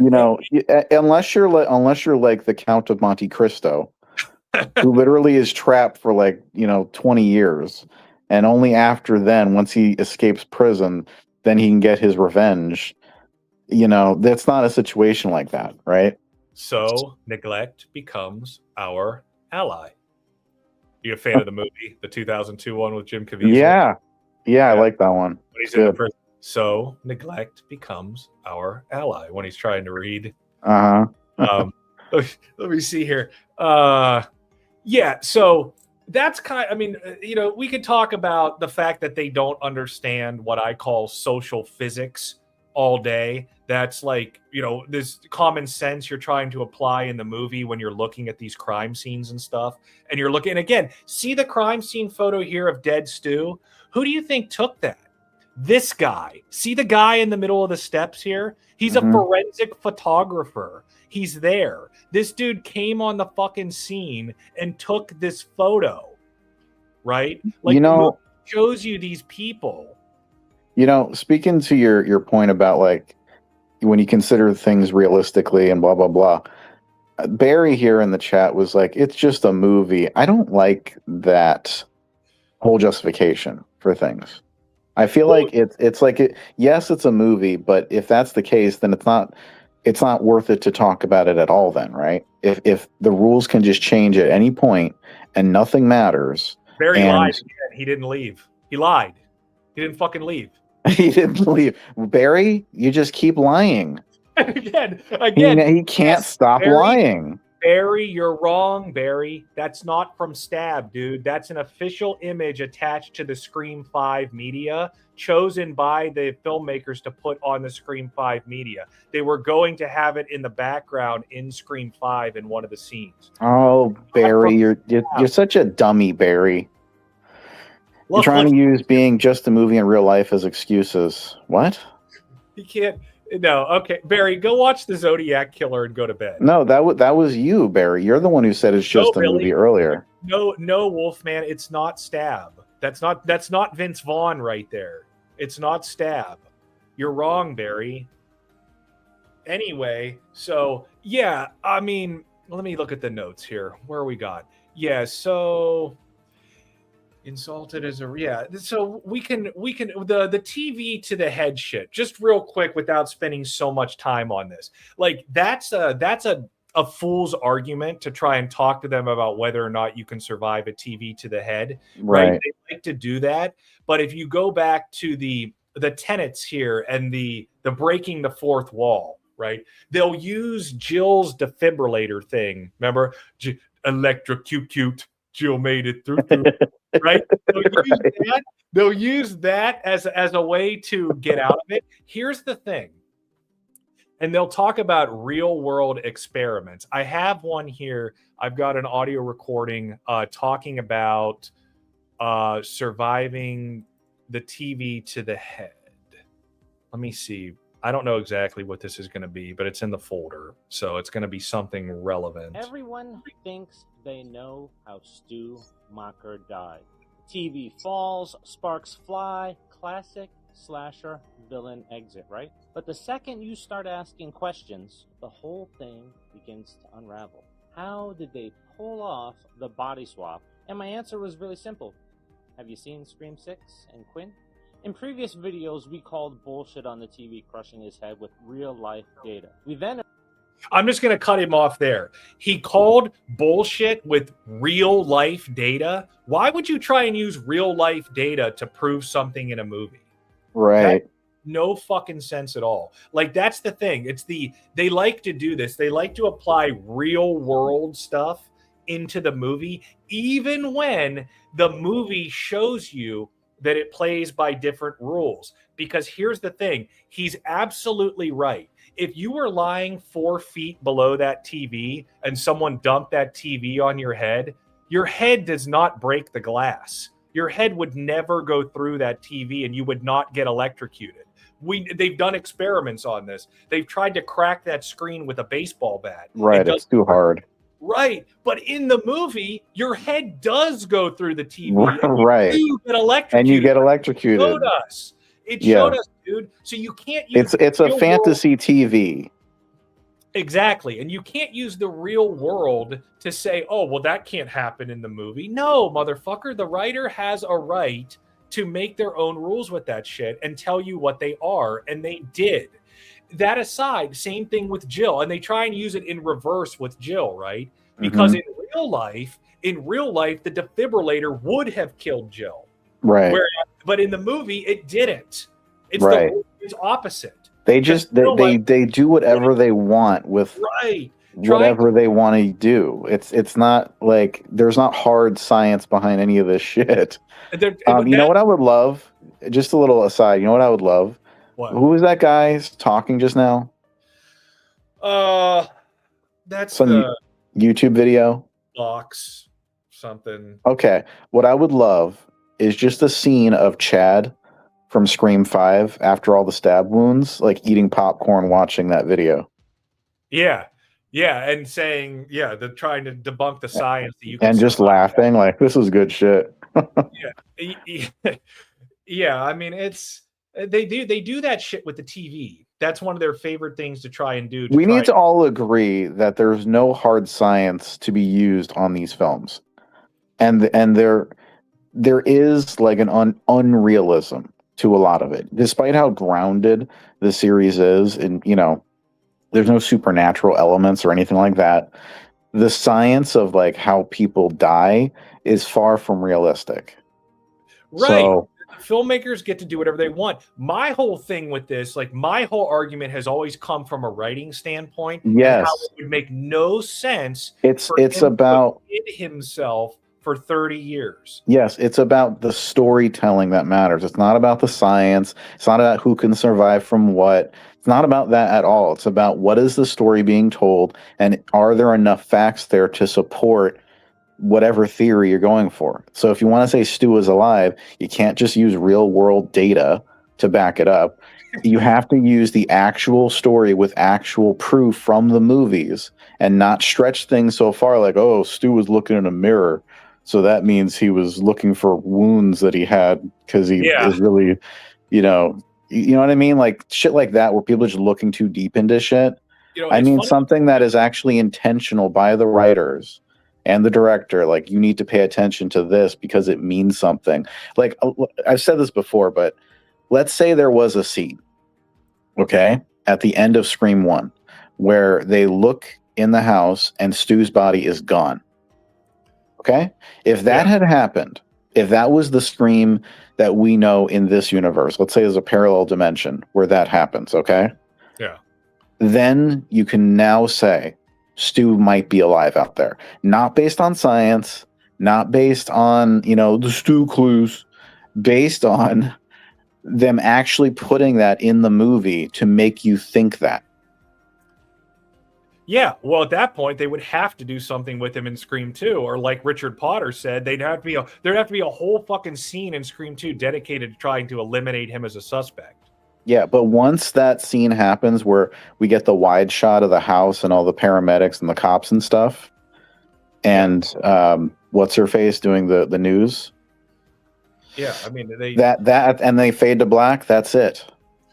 That's it. That's the story. Unless in Scream 2 they decide to say, hey, his body was rushed to the hospital and now he's in prison. Right, exactly. You can do whatever you want in the next. Yeah, they can have a sequel where they just change things and be like, when this is the rest of the story. They could totally do that, but they haven't. Right. So all this Stu, theorizing and shit. It's drawing from like very little. It's literally Stu pareidolia. Like I said before, it's just them trying to see Stu in everything. So one of the biggest Stu clues is the whole idea about one of the biggest ones, Amber couldn't have killed Dewey. Quinn couldn't have killed Gail's boyfriend. Jessica couldn't have put her son on the bar tab. So I have some theories. That is them trying to use real world logic and science to back up their theories. But we already know. And here's the thing. Their mindset about that runs completely counter to their mindset about if Stu could have survived the TV to the face and the multiple stab wounds. They push the realism for, Quinn couldn't have killed this guy or lift him up in the air or whatever, right? But then they want to push the surrealism and the ridiculousness of Stu surviving. So they push and pull real world logic whenever it suits their argument. Yes. I'm going to play a little bit of this clip here just so the audience can have a little bit of an idea what we're talking about. 1. Dewey's death in Scream 5 is extremely questionable. First of all, Amber's height does not match. I know the creators say not to look at the height, but I personally don't think that's fair to the audience in a whodunit. Now, these next few clues are going to be about Gale's attack in Scream 6. Can you pause Gale's these? attack is also very questionable, just like Dewey's was in Scream 5. And it's funny how both questionable attacks are legacy characters. Go ahead. Okay. So what she just said there, how I know, she literally says, I know the writers say don't pay attention to the heights, but I don't think that's personally fair. Okay, no one gives a shit what you feel. Because the writers literally told you that is part of the lore to not pay attention to the heights because they want you guessing until the very end, and they don't care how much they push science and logic beyond, realism. Okay, so since these people refuse to break the fourth wall, I'm going to help them because I have a theory that actually solves all of this shit. And the movies, if you pay attention, actually confirm this theory I'm about to drop. That is the fact that Ghostface is a supernatural entity. Have you ever thought about this? I have. It's almost like when someone dons the Ghostface mask, they almost have like... They are cloaked, literally. Yes. They're cloaked by all logic and reality, and they can do all kinds of weird shit. There's all kinds of evidence. I'm going to let her keep talking here real quick because she talks about that would be a good theory video. Listen to this. Clue number 30. During Gale's attack, Ghostface is wearing Stu Macher's mask. Obviously, we know Quinn takes credit for this attack, but I believe this was really Stu again. Clue number 31. How did Ghostface know that Gale has never talked on the phone with Ghostface? Ghostface says, funny how you and I have never talked on the phone. This seems like Stu, who's been around since 96 and has kind of been running things from behind the scenes, would know something like that. Clue number 37. How was Quinn able to overpower... Okay, so she just talked about the phone call, right? How Ghostface knows what Ghostface has said. There's so much evidence that Ghostface is a super... Here's my theory. At some point after they murdered Maureen, that same night, whatever they put that costume on in Scream 1, they created some kind of evil entity.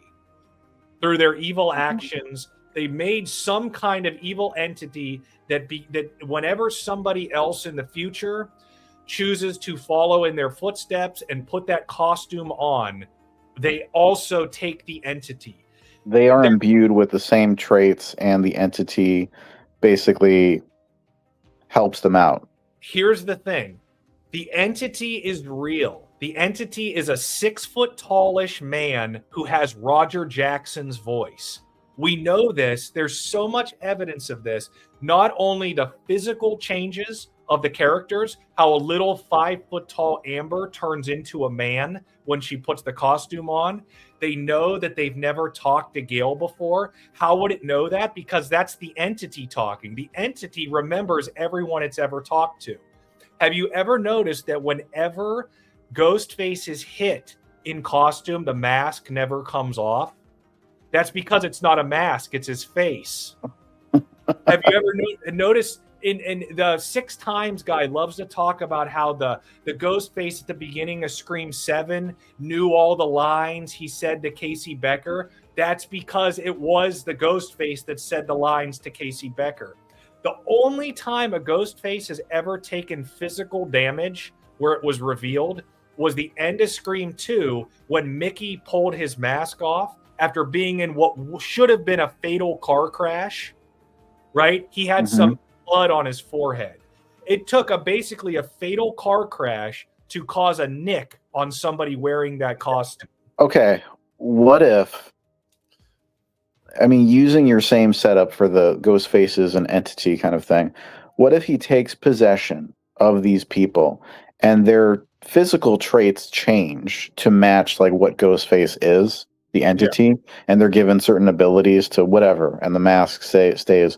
However, if they do sustain an injury, it's the person inside the entity that receives the damage. They do, but it takes a lot to even cause that damage. Right. It takes like a damn near fatal car. And there's an actual smoking fucking gun in Scream 7 that proves this.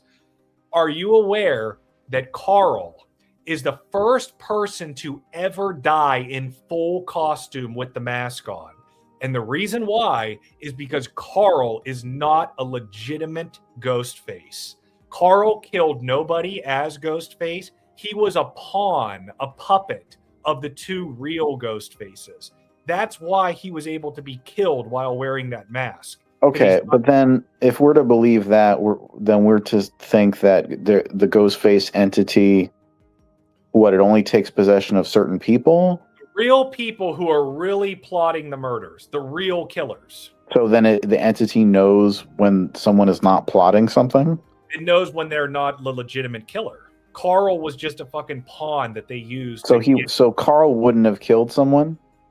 He was trying to. He didn't. Maybe I think trying to is kind of just as good. Well, I'm saying he never did though. He never did, but he tried at least. So because of that, although we don't know that for a fact, because for all we know, he could have been the one in the fucking beginning. He could have. I think the evidence. We don't know who that was. We don't know, but I think the evidence is that was Marco. A lot of which because of the technology in the house. I would say it's Marco just because of he's one of the more prominent ones, and physicality wise, he matches, and also Jessica would have to be a mom in Indiana, and so her absence would be less explainable. But yeah, Marco leaving for the weekend would make more sense. I think that by Carl getting killed like that proves the entity theory that Carl was not a legitimate Ghostface. That's my take on it. Some people will disagree. But you said though that once someone puts on the costume, the entity takes over. Maybe. So then what you're basically implying here is that the entity knows, like intellectually, if they're a legitimate killer underneath it all or not. Yes. Which I think also opens up an interesting conversation, because I think if anything, this Scream world is trying to tell people that anyone can be a killer. Yeah. So that might run counter to the actual,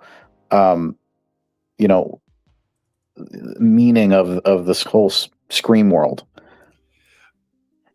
I'm just saying that when you examine all this evidence, when you look at the fact, all that shit like that, the changes, it's evident that this is supernatural. It's an interesting theory for sure. Out of it, but also, I mean, hold on a second. Your whole, I don't think you even need that part of your theory. Shit. Go ahead. Speak again. Now you're gonna get struck. So I don't even think you need that part of your theory where you're like, oh, they're not a legitimate Ghostface, because, like you said at the end of, or in Scream 2, it was at the end of it where he gets in the car accident. Yeah. And it's a serious accident, so that's when he bleeds, right? Well, Carl got hit by a fucking car in Scream 7, right? That's a major accident that he would, die from. It's similar to the car accident in Scream 2. So I don't think you need that extra argument where it's like, oh, he wasn't a legitimate killer or whatever. What I'm saying there is that if Carl would have been a legitimate killer, that he wouldn't have gotten run over by the car, like he'd have went up the windshield and ran away. I'm saying that's what I'm saying there. If that would have been, I mean, if you didn't see the car coming, and it's not like Ghostface can't fly or anything like that. It doesn't have superhuman abilities. I'm saying that if the car would have came right at him and hit him the same way, instead of him being mowed over by the wheels, he would have just, hit the hood, hit the window. I think that's necessarily true. Because Ghostfaces in the past have been very clumsy as well. They've tripped over things. They've fallen downstairs and shit like that. They're not like the most, agile, adept, assassins around. That's not really. It's just my theory that you can't actually get killed while wearing that full costume. That's more of a writing contrivance than It's just what I And feel. the only reason they did it for Scream 7 was to subvert people's expectations and go like, well, look, see, there's a ghost face, end of story, right? Or is it?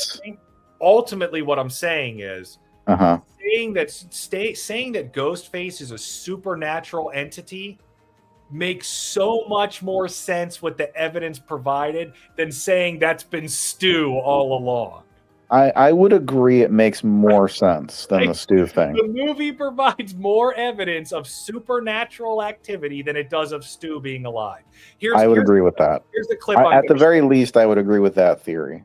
Here's the clip I was going to show. Pay attention to Roman speaking here, where his hands are, and where the voice changer should be.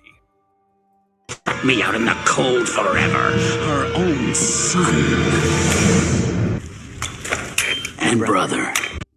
Notice that the voice is different when he uses that voice changer, and he actually has a voice changer. There was no voice changer when Ghostface was talking under the mask. I have a theory. His voice. I have an explanation. Okay. And it's going to be a little boring. There was a voice changer inside the mask as well. You can say that. You can say that if you want. Yeah. I'm saying it doesn't look that way. It looks or it's literally through the power of editing. He grabbed the voice changer from inside the mask and just pulled it out. You can say that. Occam's razor. Occam's razor. When you look at so much, and there's evidence of Ghostface being able to teleport in multiple movies. Right. Well, that's kind of serial killer slasher 101. But those are also supernatural killers. That's Freddy, true. Jason. I'm saying the evidence of Ghostface being supernatural is very strong, especially as these movies keep going and keep doing this shit. Right? Maybe the original, it wasn't so clear. I think that is also kind of what makes Ghostface kind of scary. Not that scary, to be honest, but a little scary. Is that they don't give him like what am I trying to say? Well, even listen to what we're saying. We're calling it Ghostface. We're not saying the person. That's kind of the thing. It's an entity. They push the realism in the films to this degree where it could be conceived of as to be paranormal or something. Something crazy is happening, but they don't like have some ridiculous thing like Ghostface hovering off the ground or whatever. You know what I mean?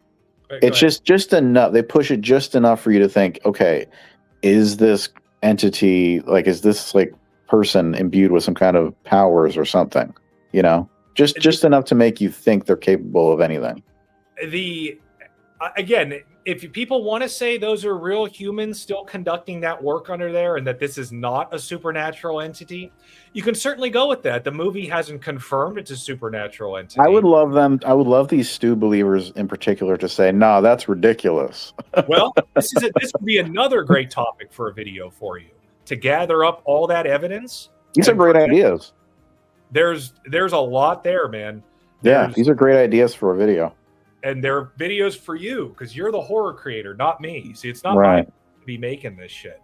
What is your stake in this whole thing anyway? Now, this is just kind of fun, and I want to see more people get good information and stop doing this cult shit. Right. They keep doing this. I mean, it's annoying. I think the supernatural thing is at least more interesting than the Stu Macher stuff. The evidence is there. This isn't me wanting it to be supernatural. I'm pulling this from the films. There's so much of it there, and it keeps getting worse and worse every movie. Let's see here. Okay, so we're gonna move on to their core golden thing. What time do you have to get out of here for your stream? I don't know. We have time. 7:15? Yeah. Can we get that? Yeah, we can get that. Okay, I should be able to finish that. Okay, so we're going to move into their biggest theory, the thing they love to cling to. This is what they say is like, this is how it happened, right? Mm-hmm. The fake death, the rich parents, the corrupt cops. This is the one they have landed on. I'm going to play a few things here. Everything could have been hush-hush in Woodsboro about Stu dying and all that stuff. I mean, but listen to this. Check this out. All right, Stu Macher, We all know that his family probably comes from old money in Woodsboro, correct? Yes, that is correct. As I maintained in my pitch before about Stu coming back, his parents are super rich. That sheriff was sketchy as fuck and never got attacked by Ghostface at all, by the way. It's so easy to write a story where that sheriff owed them gambling money or money for whatever. And, you know, some of those drunk kids who were driving to see Principal Henry's dead body and almost killed Dewey and Gail, got in a wreck, bunch of dead bodies, switcheroo, easy, whatever you want to do. As I already mentioned, I believe Stu's rich parents paid the police to cover it up. Yeah, so there's that, and then there's this. Okay, so this is an explanation of how the body swap happened. This is going to take a couple minutes. The crime scene says, okay, let me try again. I need somebody to provide a rational, mature, adult explanation for how Stu... Damn, you coming off strong, bro. How Stu has been alive for the last 30 years and nobody knows about it. I have heard the nonsense. The point is when people say, oh, Stu couldn't have been alive for 30 years and no one knew about it. Sure, if he faked his death, if nobody knew that he faked his death, if it was covered up. Yeah. You know, Pam made a really good point in a video a couple weeks ago. We hear Sydney call in to the police dispatch on Dewey's, radio. She gives the address to Stu's house and she says, Stu Macher's trying to kill me. She does say that. Does she? Yes. So there are quite a few theories out there about how Stu got away with things. One of them being, some people think because he was a minor, he was probably institutionalized. Personally, I've never been a huge fan of this theory with Stu being in a mental asylum, just because I feel like characters would have known about that. Sydney would have known. I mean, I guess there's always a chance maybe she wouldn't have known. Maybe his parents paid good money to just keep it all a secret. I've always been a believer that Stu faked his death and the police helped him get away with this. So we know from the first movie that Stu definitely has a lot of money. I mean, look at that house. Look at the house that he lives in. It is like a mansion. It's huge. Just look at the view of that house. I mean, the house is massive. So clearly his parents had a lot of money. And Woodsboro is a relatively small town. A small town where everyone knows everyone, and I believe there is a very good chance that Stu's parents could have had the police in their back pocket. Maybe this wasn't the first time Stu got in trouble, and maybe they've had to pay off the police in the past. Now, I want to point out something that I have talked about on my channel before, and I do think that this is like a major clue or just really increases the chances of this theory. So, in the final act of the first movie, when Sydney is in the police car, this is before the reveal even happens, and Sydney's in the police car, and she tries to do the radio and call for help. She says, I'm at Stu Macher's house. He's gonna try and kill me. Hello, help me please. I'm at Stu Macher's house on Turner Lane. It's 261 Turner Lane, please. He's gonna try and kill me. Now, I think that wording, the way that she worded it, is very important. It literally sounds like she's saying, Stu is going to kill me. They don't know who the killer is at this point. And now, after Sydney makes that call, the police don't show up for a very long time. So much goes down in between the time of that call and when the police actually show up. So here is my theory. Sydney calls the police, says I'm at Stu Macher's house, he's trying to kill me. Sheriff Burke hears that,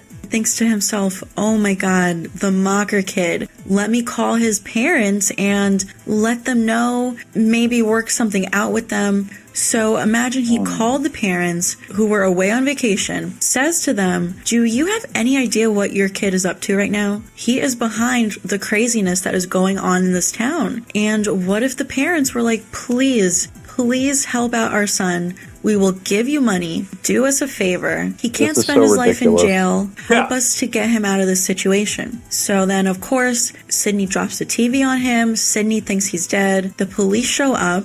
And what if Sheriff Burke or whoever else on the police force helped him get out of that situation? And that is basically how Stu fakes his death. Oh my God. Yeah, no. I could imagine all the Stu believers listening to that going, Okay, so before I dive into it, is there anything about Sydney calling the police from Dewey's Jeep. Is there anything you want to say about that? Is there anything off the top of your head maybe that you're like, wait a second, anything? Only that, like, if she's calling the police, they're obligated to go check it out, and they're not going to make special calls to Stu's parents. Okay. Also, she says she's at the Stu Macher house, and she says, he's trying to kill me. Now, that doesn't necessarily mean that Stu's trying to kill her. It could just mean someone who's a man is trying to kill her. And she just said where she's at, location-wise. I want to warn everybody, this is more embarrassing than the area code. Okay, here we go. This is more embarrassing than the area code, folks, because this is really in the movie as a core plot point, not some numbers hidden on a phone you can't see. Okay, so Stu's rich parents. Let's just start with this bullshit. Here's Stu's very expensive home entertainment system. Right? Looks like they got a lot of money in that Macher house. Here's Stu's $50 Casio Smiley. They got a lot of money in that Macher house. Here's the thing. The refusal to break the fourth wall. Also, why is there a cord phone and not a cordless? Good question. He's got a fucking rotary phone, and that's the rich house? Yeah, Come on. This is the, again, refusal. Also, that house is not that big. It's not a mansion. Refusal to break the fourth wall, okay? Because of the fact that house is worth a lot of money in real life, must mean that it's worth a bunch of money in the movie too, right? Mm-hmm. That's their logic on it. Okay, here's the problem with this, and it's a big fucking problem. Every single house we see in Scream, the Becker house, the Prescott house, the Macher house, they're all very expensive, nice homes, very large properties. Do you know why that is? So that we can have isolated scenes where the neighbors aren't around to see Ghostface running around, to see Gail driving her van through the fence, right? These are called set pieces. Right. They're not expensive homes. In fact, the fact that we see the cheap TV, the cheap watch, and the fact that, Scream never mentions economic class status. It's very unique that way. I can't think of any characters in the Scream franchise other than when you get to Hollywood and Scream 3, when you're talking about, Hollywood rich people and shit like that. Other than that, the Scream films never talk about these people's wealth. Right. In any way. Also, it could just be assumed from what you said that all of these families are wealthy. Or they all live in California in the same city. They all probably have comparable familial wealth. Comparable wealth, but I think they're just middle class. I think yes, movie middle class for sure. It's everyday Americana. These fucking families that this could happen. Yes, they're not staged to be rich kids, right? Going to some fancy, like Harvard University shit. Going to public school. Stu's right. Going to public school. I didn't even think of that until now. Right. Wow. If he's such a fancy boy, why isn't he in private school? Great piece of evidence for your upcoming video, and that's yours. That's a good one. That's true. And you know what? Let's use Kevin Williamson as an example. His next film in 1997, I Know What You Did Last Summer. You have Barry in I Know What You Did Last Summer, who is told to be the rich kid. Daddy's money, his new BMW. Right. Like, establish he's the rich kid.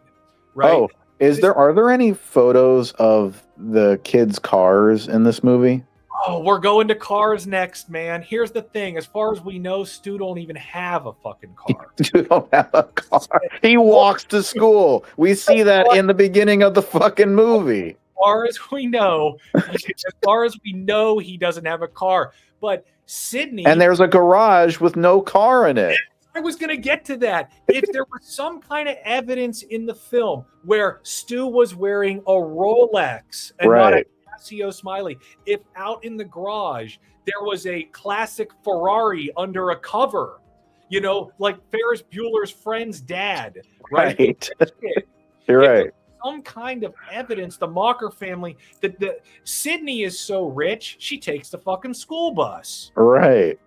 There is no evidence of these people having money. Look at Neil Prescott's fucking shitty station wagon. Like, really? We're saying these families are rich? Look at Casey Becker's parents' fucking 95 Lumina or Monte Carlo or whatever coming up the drive. Like, what is this? We're talking about these people are rich in public school. Right. They're not rich at all. There's no evidence, and it's worse than that. Hold on a second. I like that they're seen as like more relatable middle class people. Just so everybody who isn't our age knows, this is what a rich person has in the 90s. Right. Just so everyone whole entertainment system and speakers. No, they don't have that little fucking shitty TV that fell on No. Stu. But you No see, way. With a ratty couch. If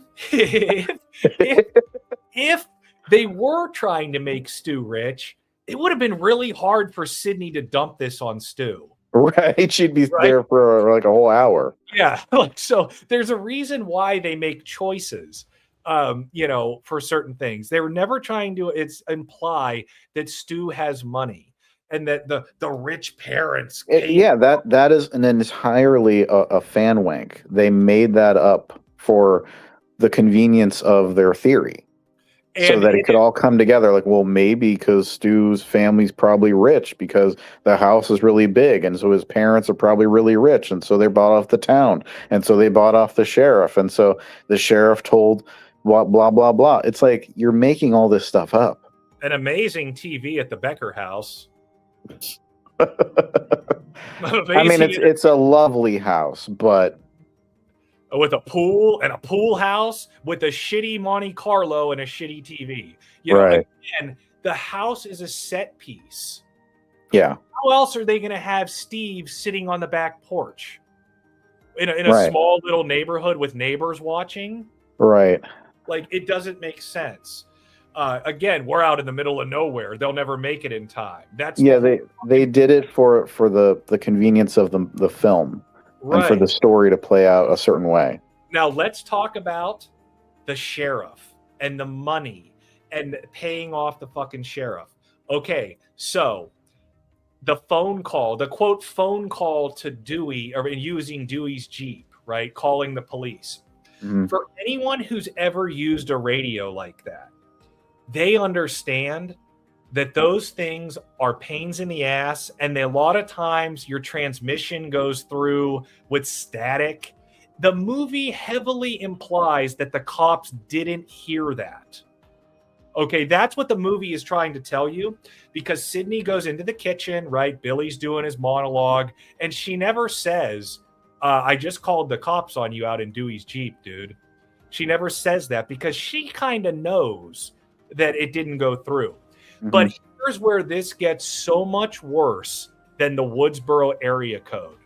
This is where this is really bad, and where I have to question whether or not they're doing this on purpose, if they're intentionally lying, or if they just don't know. Because the movie tells you how the cops got there. A lot of people seem to not remember this at all, but it does. Okay? Because after Stu goes and grabs Neil Prescott from the closet, after Stu comes out of the closet... So wait, is Stu gay? Hold that thought. We're going there. Oh, I'm serious. Remember I told you about the slurs? Uh-huh. Hold that thought. Look, Stu puts the cell phone in Neil's pocket. The genius mastermind puts the shit in Neil's breast pocket. And then Sydney takes Neil to the closet and calls the house from the cell phone in Neil's pocket and says, guess who just called the police on your sorry motherfucking ass? She called the cops with the phone Stu put in Neil's jacket. That's how the cops got there. Right. These people, she completely omitted that from her video. Completely omitted the fact that the cops were called from that cell phone that the boy fucking genius here put in his pocket. Hey, calm down. Stu's a mastermind, bro. Yeah. So that whole thing, nonsense, garbage. We know that radio transmission never got to them. We know Sydney made a legitimate phone call with that cell phone. We know that she tells us that. The movie shows us, and then she tells us. Right. Stu says, "My mom, did you really call the police?" Yeah, because she just fucking told. He knew he put the phone in his pocket. Like, I mean, good grief, man. I mean, this is... Seriously, though, what do these Stu believers think about the theory that Stu and Billy are gay for each other? Oh, you just spoiled it. It's okay. You just spoiled it. I never hear them talk about it, but I've seen that before. I've seen that theory go around. Here's the thing. It's not a theory. That's the problem. It's not a theory. It's a fact. Oh, shit. This is the problem with this. So we're going here next. Let me see. Where's it at? Where are we at? Wrong motive. And here's the thing. You're going to be actually in one of these exhibits. Oh, shit. I pulled this from videos talking about Stu's motive. Stu was pretty much following Billy's lead. And I think to a certain extent, people might even take issue with the fact that I'm calling him a side ghost face. Like, you could make a solid argument that Billy Loomis and Stu Macher kind of like 50-50 on this, rather than having like a dominant ghost face and somebody that just tags along. And if you do kind of go along with the whole thing of Stu Macher going along because Billy manipulated him or, peer pressured him, as he says. Number 4, Stu Macher from Scream. Motive. Stu's motive is fittingly the hardest to pin down. And that's exactly what makes him terrifying. He's the embodiment of chaotic peer pressure. Unlike Billy, who's driven by personal trauma, Stu's motive is a cocktail of boredom, thrill-seeking, and social validation. He doesn't really need a reason to kill. He just wants to be part of the action. But that being said, people don't really give credit to how crazy Stu actually was. There's a quick shot you can see in the attic of his house where you can see like dolls like hung up and fucked up and shit like that. He was sadistic in his own right. And I think his if they bring him back, I think we're going to find out that his shit goes a lot fucking deeper, because we never really got to know Stu alone. It mostly comes down to motive. While Billy has a motive, he wants to punish Sydney and her mother for his own mother abandoning him. Stu doesn't. Not even a lame motive. He doesn't have a single reason to be doing what he's doing. And I'm just going to cut it off here because we're getting shorter on time. Okay, Here we go. Hold on. Is it true that in Scream, Stu was lying about his motive being peer pressure, but actually Kevin Williamson has confirmed that Stu was a repressed, closeted homosexual? He said that? Yes, Kevin Williamson confirmed that Stu's peer pressure excuse was a lie. The character was also heavily queer-coded. Queer-coded. In case you missed her, she stuttered at first. She said yes. She said yes, folks. She confirmed Stu was a closeted homosexual. Now, here's the thing. Here's what people don't understand. This, and yes, here's Stu right here. Where's it You need at? to play the scene of him going into the closet and then coming out of it. The closet. Literally coming out of the closet. Does anyone think that's an accident, by the way? Because I guess not. Here's the thing. Kevin Williamson, what in 1996 was a publicly closeted homosexual. He did not come until 1998. Gay writers, when they do stuff, they do this shit intentionally. Use cloth and stuff. This isn't an accident, folks. This is real. Again, there's more to it than just that. Hold on. Where's it at? Where are we at here? Here it is. This is from like an actual like gay pride website. Again, Kevin Williamson confirming this. They're based on real life gay killers. I believe it's Leopold and Loeb. Yeah, they're real homosexual killers. But here's the thing. We know that Billy wasn't gay because not only did Billy spend the whole movie trying to have sex with Sydney. We know that Billy was having a daughter with another woman at the same time. And here's the thing about this. We're going to talk about the mastermind. Stu's a mastermind. The movie Roman in Scream 3, they actually confirm all of this, that the whole thing in Scream is that Billy okay, let me ask you this. I already spoiled it, kind of. Have you ever thought about why the first victims were Casey and Steve? I thought it was because it was Stu's ex-girlfriend, and Stu was angry because Casey bumped him for Steve. But here's the thing. Remember the mastermind, Mr. Mastermind, and the plot that Stu came up with, his mastermind plot? Remember what it was? The mastermind is that they're going to frame Neil Prescott. Ask yourself this question. Why would Neil Prescott kill Casey and Steve? Like, what's the driving force? How would Neil Prescott know anything about Casey and Steve? It could have been misdirection to like put the blame on Stu instead of himself. Whole thing, the entire movie, Billy is framing Stu, and they don't understand this. They don't realize it. Like, look. Right, that's what Roman says in Scream 3. He's like, get a patsy that you can blame it all on. He says, get the gun, I'll untie Pops.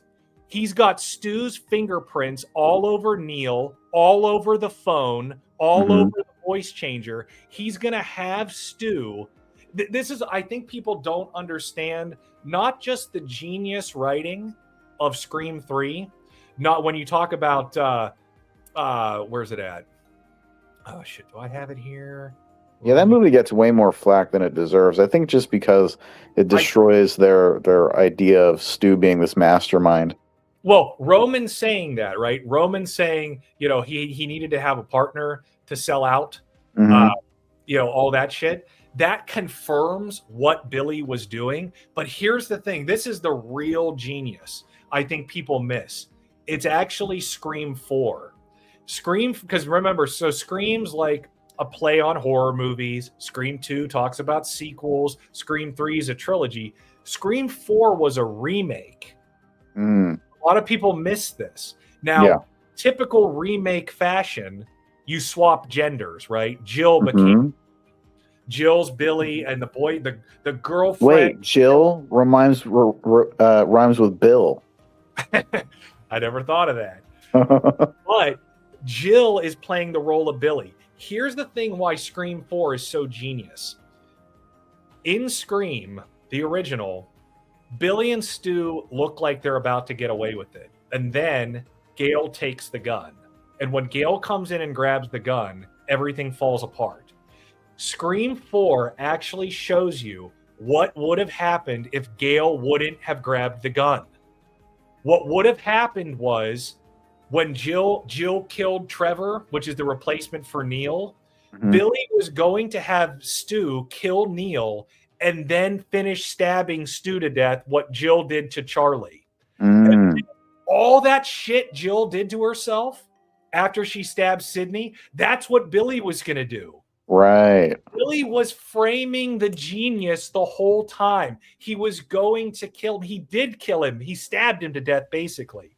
Even right here, even in this shot right here, you can see that. Hold on a second. I got to load this up.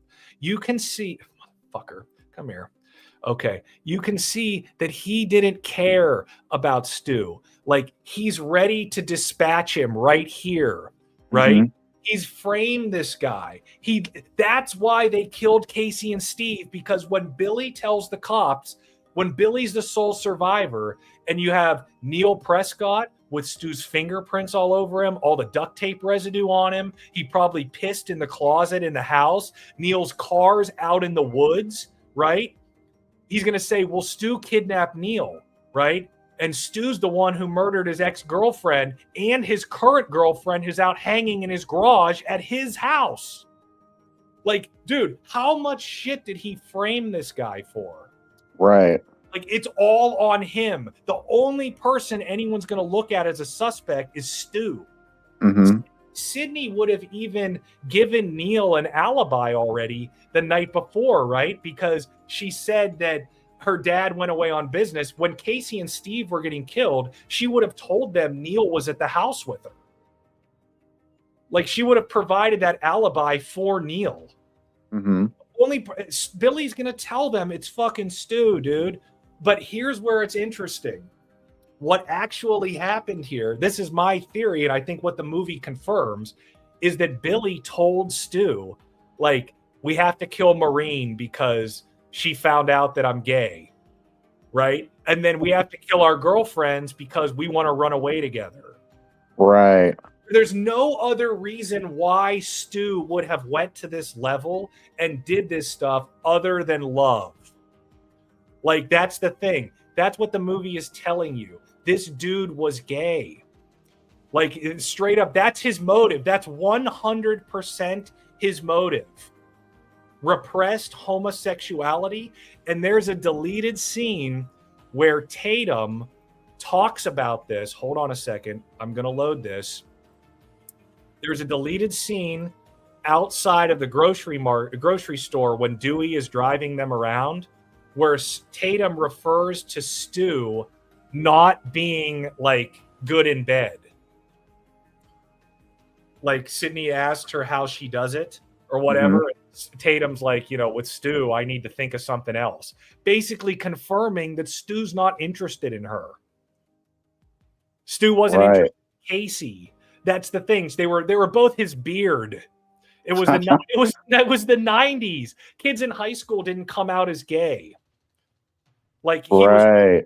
And Sydney even said, or Nev Campbell said, that she thinks the reason why he was so angry was because of his repressed sexuality.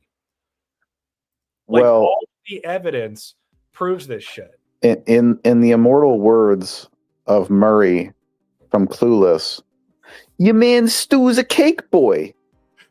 Yeah. he's a cake boy. He's a cake boy. The movie, like, they don't want to talk about this, right? They want to say it's a theory. I don't buy it. Stu's a mastermind. He thought of the plan to frame himself. He's a disco dancing. Are you? How does that line go? Do you know? Friend of Dorothy or whatever the fuck he said. Do you know the movie Blue Streak with Martin Lawrence? And Yeah. Listen. All I can tell you, sir, is that he's gay. Gay. All I can tell you, sir, is that he's gay. That's you need to do a whole video on this. This is great. Stu is gay. There's no video on this. I can send you all the evidence. The evidence of him being a patsy, of him being framed, of Kevin Williamson confirming it, of the script with Tatum saying he can't get it up. All this stuff. Look at this. The movie, it's not hidden. This isn't hidden. Right. No, and these are in the movies. You don't have to, like, theorize about shit that we weren't told about. Explain what this is. What is this? Yeah, why does Stu want to kiss Billy's neck? What is that? That is, like, after he just walked out of the closet. Like, I mean, come on, folks. He looks way too seductively at Billy's neck. This is obvious what's happening here. Like, I mean, there's a reason why. Okay, Stu, is he gay or not? Yeah, well. Come on, let's talk about it. That's the real theory we want to know. You have the ammo for the videos. All right, thank you for that. Let me see. We'll add it to the docket. These are the big things. The supernatural shit, the parents debunking that, the mastermind, the Scream 3 myth nonsense. I mean, all of this stuff about him still being alive can be debunked. It all stems out of nonsense. It's all they either don't know what's really happening or they don't care. They don't have the information. They're just blocking it out. So there's a few things I could play. We got a few minutes here left. We'll end up doing another one of these Scream. Sure. Yeah, these are fun. Yeah. So one. What's funny is the Stuthers say, like, well, why do you like to shit on people for believing in something? Like, they just want to have fun with it. It's like, okay, we have fun criticizing it and kind of picking it apart. Look at this. Horror Lover here is reevaluating Stu. Again, wait till you put these videos out and everyone sees them in long form, because people aren't going to see these streams. That's the whole point here. I'm not a horror content creator. And, as far as, if we have, debates with people, if we do one with Barry or something, or have people come in to debate this stuff, that's fine. I wanted to get all this out here in general. Real quick, the last thing here, we talked about this before. Is there any way to convince them, do you think, that Stu is dead? What could the movies do? What could happen to make it happen? We talked about this a little 2 weeks ago. I think at this point, the only thing that would convince them is if the police literally came out and said, we exhumed Stu's body from his cemetery plot and we examined the dental records. It's really Stu. That might be the only reason, or the only thing that would get them to be convinced. Okay, so I actually think I know the answer to this. I'm going to give two little plausible ways. So the first one I actually talked about in one of your streams as a joke, not meaning it in this way. But if they dug the body up and lightning struck it and he was reanimated, that would actually prove that he was dead all along and they were wrong. Because in order for him to accept that he's alive again, you would have to accept that was his body in the ground. Make sense? Compelling theory, yes. They couldn't say he wasn't dead the whole time if lightning reanimated his corpse. They'd have to give in on at that point if they accept that that's him reanimated. Now, it's funny because when I first thought of this, very morbidly, I thought to myself, okay, and what if Matthew Lillard passed away? What if that happened? What if we got that news? Would that do it? Would they say? And I thought about this for a second, and I thought, well, I think for a few days they would say that. Maybe a week, they'd be like, okay, we're going to let him rest. Matthew Lillard passed. But here's the thing. That wouldn't do it. You know why? Val Kilmer. That's why. Because within a period of a fucking week or two, they would say, well, Matthew Lillard was alive in Scream 7, and they used AI to make Stu alive. So in Scream 8, Matthew Lillard's dead, and they're going to make Matthew Lillard AI to make Stu alive. They do the fucking Val Kilmer on him. They're probably going to have some plot line where the next, Scream 8 is going to have like an in-universe stab sequel that was completely made using AI. Could be.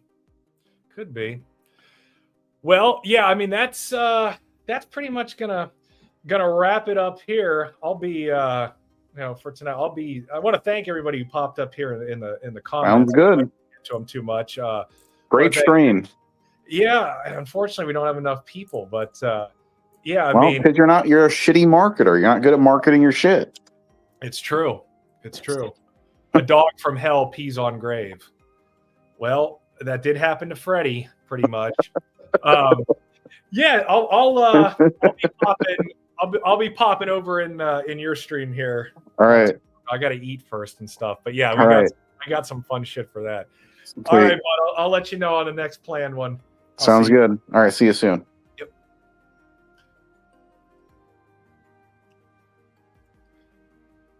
So yeah, great stream. A lot of fun. Hope you guys learned some shit. I'm going to kind of run through the comments here real quick, just because obviously when we're doing a discussion like this, if Ghostface mask is his face, what did Casey do when she tore off Ghostface mask in the opening of Scream 1? What did she see? Okay, so the way I would respond to this is, well, there's two ways. You could say that the entity wasn't created yet. Maybe it didn't get created until after they did what they did to Casey. You could argue that. I would say that Casey was allowed to take that mask off, that she was no longer a threat. She was dead, and the entity effectively released itself and allowed her to take the mask off. That's kind of what I would say to that. But a good question. Again, I'm not saying I know this for a fact. I'm saying that's a good theory. If you pull from the films, if you analyze the movies and you look at the supernatural shit, there's a ton of it. There's a ton of supernatural stuff in the movies, as opposed to thinking that, oh no, it's just Stu walking around. I mean, that's kind of ridiculous. Let us see more people. Yeah, he is his own entity. Sorry, I'm going in reverse here. I did not see this. I did not see. Is that the one again about the TV? See, again, they're using real life examples to justify that. Barty ended up passing out, I think. Now, we'll end up doing another one. And I don't have any problem going on stream with Barry. If Barry can behave himself on my channel, or if Barry wants to have me on his channel, obviously I can behave myself.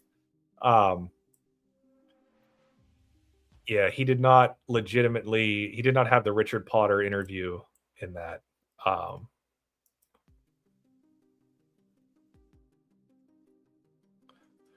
I just hope Stu doesn't detract from a lot of other Ghostface where people believe their attacks were pulled off. Yeah, you're saying you don't want them to do a new edition retcon to make it so that these other killers weren't really the killer. And that's what these Stuthers are clamoring for. They want to delegitimize everybody else in favor of Stu, which is disrespectful to the previous filmmakers, for sure. Doesn't make a lot of sense. Even though I think the Stu Alive is dead, stuff is dead, and he is dead, you got to admit that Stu being alive would be more popular received more after we got all the Melissa drama. I mean, well received by who? The handful of people on the internet that are very loud that like this idea? Because it really is not that many people. I know it seems like it online because those are the people who make their voices heard. Most people don't give a shit about this. So yeah, this was a good stream though, man. We got to really everything. All the core points. I feel like I made them as best as possible. But it's up to Scareticulous to make a good, solid, long form video where he's not time constrained, not reading people's comments off, not talking with somebody live. You know, he has the opportunity to make a good piece of long form content that covers everything professionally done. And he's very good at that. I'm thinking it sounds like he's doing it. Sounds like he's going to take all these ideas and make, legitimate long form content out of it, which is great. Hopefully it can start making people understand how ridiculous this is. Yeah. But I want to thank you guys. Look for that Freddy's Dead short later tonight where I explain my theory on what happened with this timeline. Because you guys know, when you go from Nightmare 5 to Freddy's Dead to Freddy vs. Jason, it doesn't make a lot of sense. But I think I have a good explanation for that. A lot of stuff coming, a lot of new original content on my channel. For my core content, the DID content. Obviously, this is like a side quest. I've made some new friends out of it on here and some connections and had some fun. And obviously, we'll talk more about Scream in the future because Scream is the duct taping franchise. It is the one that does this virtually every movie. Yeah, I think I'm out of here.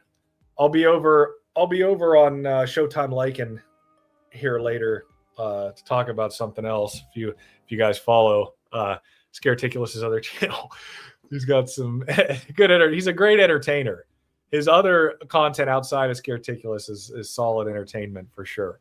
But I want to thank you guys for showing up. The people who did, the people in the comments. You guys were good, and I even want to thank Barry. Even Barry, I want to thank because Mario, of course. Sorry I didn't shout you out last time, Mario. Even Barry participating and giving us good content in this. It's good. Again, this isn't mean spirited. I'm not doing this to try and make fun of these people. Obviously, I don't take personal shots at them. They take personal shots at me all the time. But I don't, and if you're thinking that I'm, making fun of Barry because of his accent, I'm just kidding with the guy. Everybody pokes fun of his accent. He knows it. He takes it. I'm not trying to be mean to people personally. That's not the point of this. The point is that I think they have terrible writing ideas for Scream. I think the idea of Stu being alive is stupid. The movie itself has told you it's stupid. You didn't really think it was Stu. Because that'd be dumb. Stu's dead. I don't know what else to say about it, but I'm sure I will say more about it in the future. So thank you guys for showing up. Thank you for participating. Had a lot of fun. I'll catch you guys soon. And I got to click the end stream. And we're off.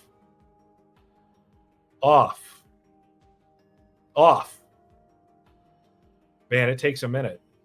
There we go.